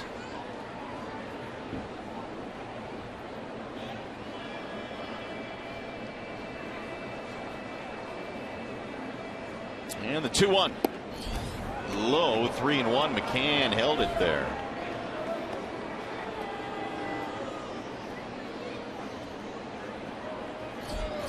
There's Kipnis, the leadoff man, waiting on deck.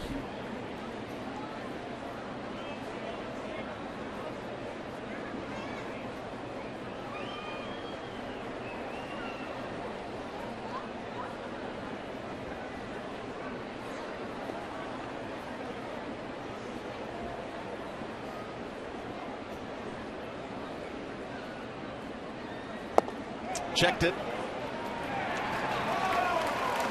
Rob Drake said he went. Just an outstanding call by James McCann and a great pitch by David Price. It's a 3-1 changeup, but you can see how aggressively Aviles got on that front side. There's no doubt he was looking for that mid-90s fastball, and he couldn't hold up on ball 4. And that's the result. Now it's 3-2.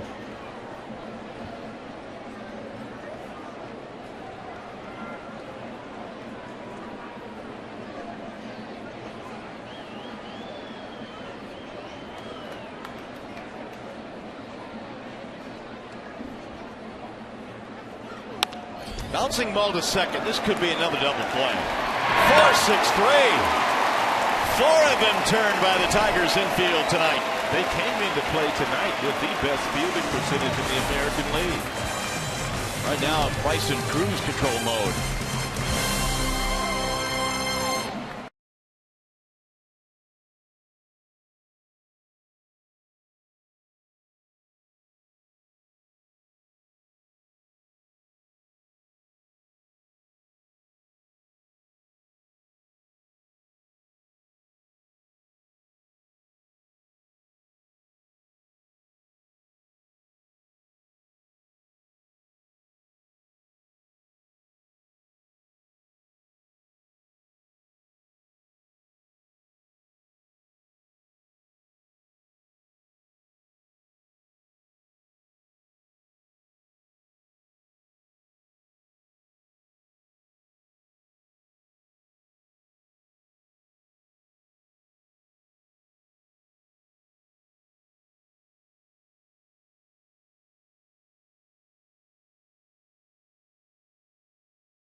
Tigers' middle infielders have turned 4 double plays here this evening. 4-6-3 on the first one.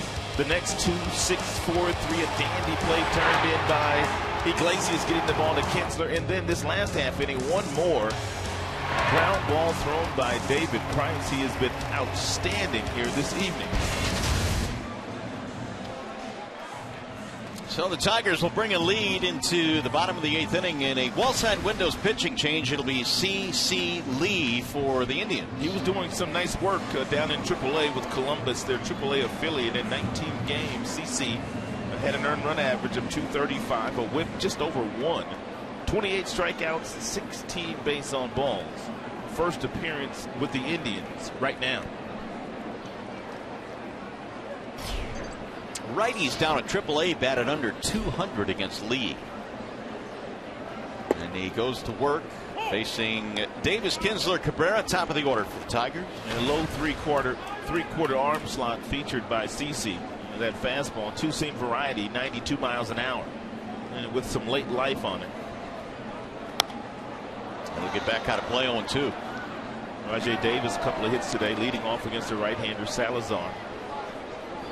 Instead of batting 9th. Another good call by Brad Ausmus this evening.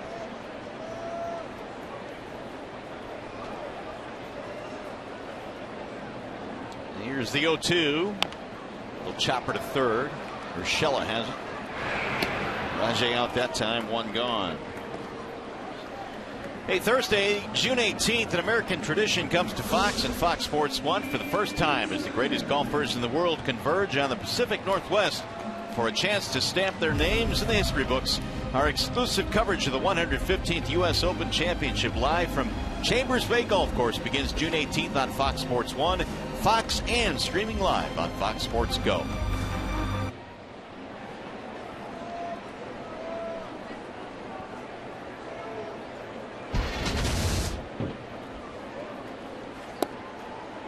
Ian Kinsler looks at a ball outside.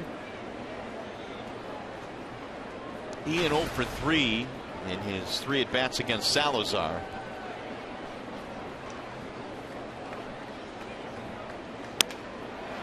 Soft little pop-up in the left. It's going to drop, base hit. He'll take it. Ian's first hit of the night. Here's our Nissan Drive of the game, and if you missed this earlier, take a look at it. Very impressive. Miguel Cabrera, first pitch swinging with runners on first and second. Hit it over the 420 sign in the camera well in center field.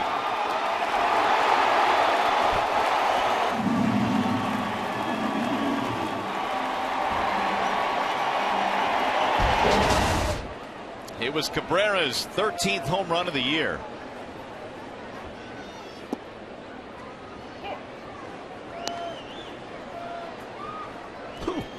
He's up to 640 now in 7 games. 12 RBIs in 7 games against the Indians this year. We talked about the Indians at the top of the show and the fact that they've played very well this year against a lot of opponents, but not so much against the Tigers. The Tigers have had their way against the Indians, really for the last couple of years.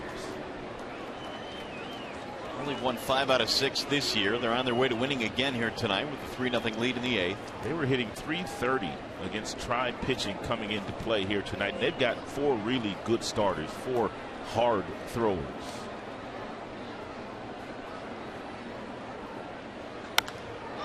That's drilled to right center field.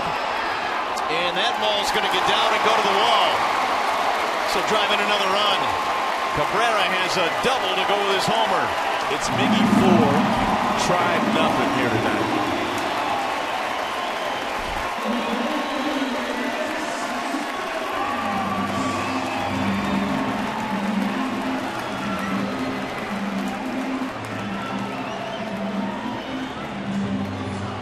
The balance throughout the swing is incredible. The hand-eye coordination is outstanding. And when he barrels it up, he can find the gap in any direction. And we just showed you him going straight away center field here tonight as well. A 4 RBI night tonight for Miguel Cabrera. It'll bring up Cespedes. 747. He's an aircraft carrier, baby. They make anything better than a 747? 757. They have some of those. So I'm just making that up. I think they do. I'm not a plane guy. You guys know? There's 757, I'm told. So you may have to amend that.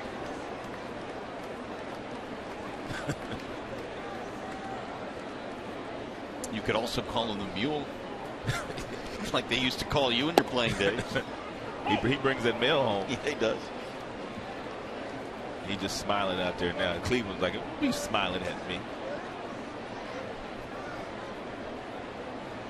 Yeah, Kipnis not in a smiling mood. Several of the players around the league say they kind of admire the way that Miggy goes about his business. Cespedes out. Always having fun, always yucking it up. Even when he's not performing well, he still somehow finds a way to have some fun.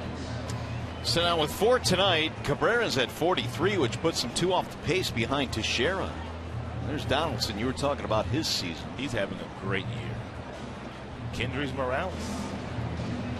CC Lee done for the night. Terry Francona takes the ball. Wall side windows pitching change. We'll return to Comerica.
Well, tomorrow night here at the ballpark, Justin Verlander will be making the start against the Indians. He has 18 career wins against the Tribe.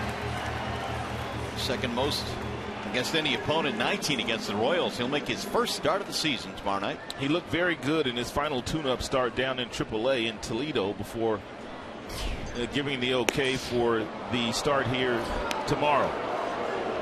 J.D. Martinez pinch hitting for Tyler Collins. Nick Hagedorn is the new pitcher, and J.D. is just going to walk up there and take his base, apparently. First base open, they will walk him intentionally.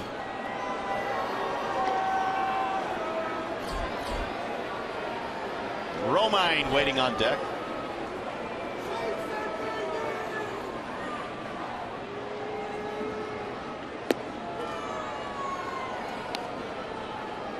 Four runs on 9 Tigers hits, no runs on 7 hits for the Indians.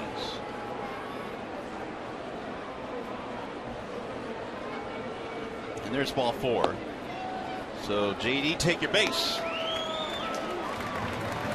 Here are the numbers on Mr. Hagedorn. And 3.74 ERA for Hagedorn, pitching in his 30th game here tonight. Mostly situational. Only 21 2/3 innings logged in those 29 outings.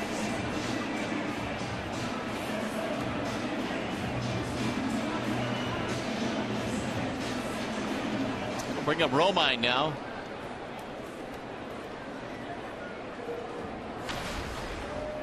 First at bat for Romine after taking over for Castellanos defensively.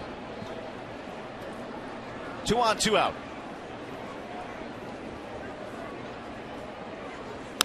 Bouncing ball to short. Aviles has it there. Romine is out, so are the Tigers. However, they get another run. The RBI double by Cabrera. We go to the ninth.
Tonight, as far as the pitching is concerned, he's gone 8, giving up 7 hits, no runs. He has struck out 8, and maybe more impressively, his pitch count is just at 85.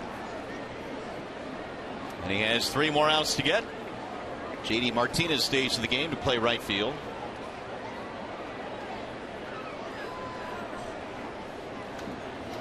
Jason Kipnis starts it off. Top of the lineup coming up for the Indians. 4-0 Tigers have the lead. That'll bend him out of there. 1 ball, no strikes. Kipnis, Santana, Brantley.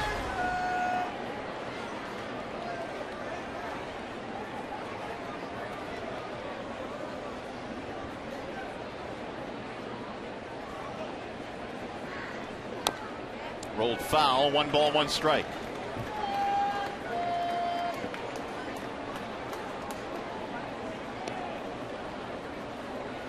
Price has been masterful tonight. He's been nearly first pitch strike on all the tribe hitters. Then he's expanded the strike zone with some really good curveballs, some good changeups. And for me, this has been the best curveball he's had all year. And he's thrown a lot of them. 2 balls, 1 strike.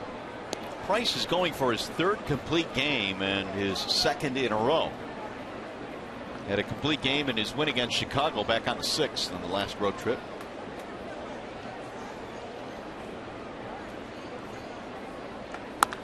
Ground ball to first. Easy play, Cabrera. 1 gone in the 9th. Remember, you can follow the Tigers all season in 2015 with MLB.com at bat. It's the #1 app for live baseball. At bat is up to the moment, at any moment, with in-game highlights, live look-ins, replay reviews, radio broadcast, StatCast, and more. Get MLB.com at bat for your smartphone or your tablet.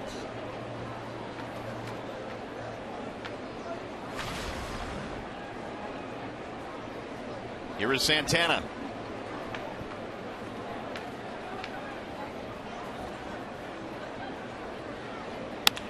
Pulled on the ground at 3rd. Romine scooping. Nice spin play. 2 gone.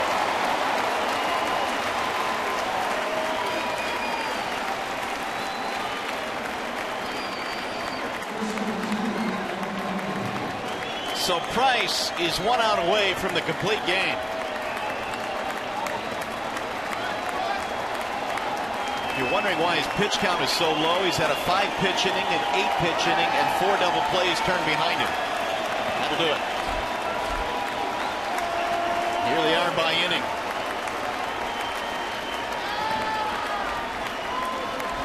One more out to get as Brantley stands in.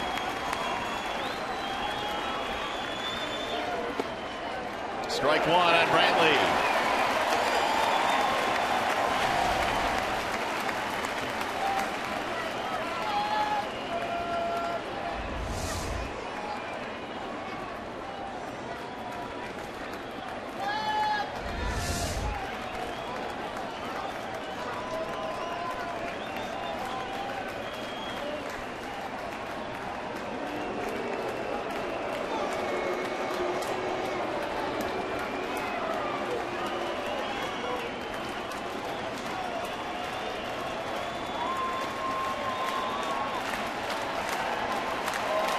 Here's the 0-1.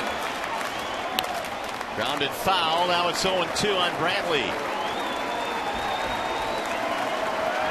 Brantley does not strike out very often. As a matter of fact, he is the toughest to strike out in the American League.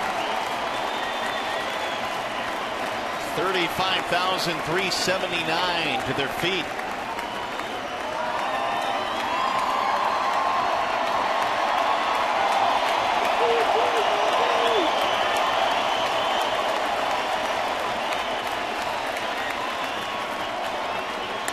Bouncing ball to third. Fielded there by Romine. David Price, another complete game win.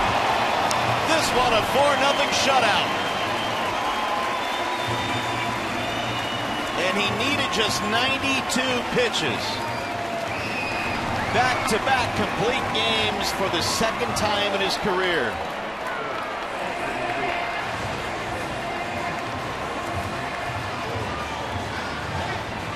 Cabrera and Price putting on a show here tonight, and the Tigers win it. We'll be back.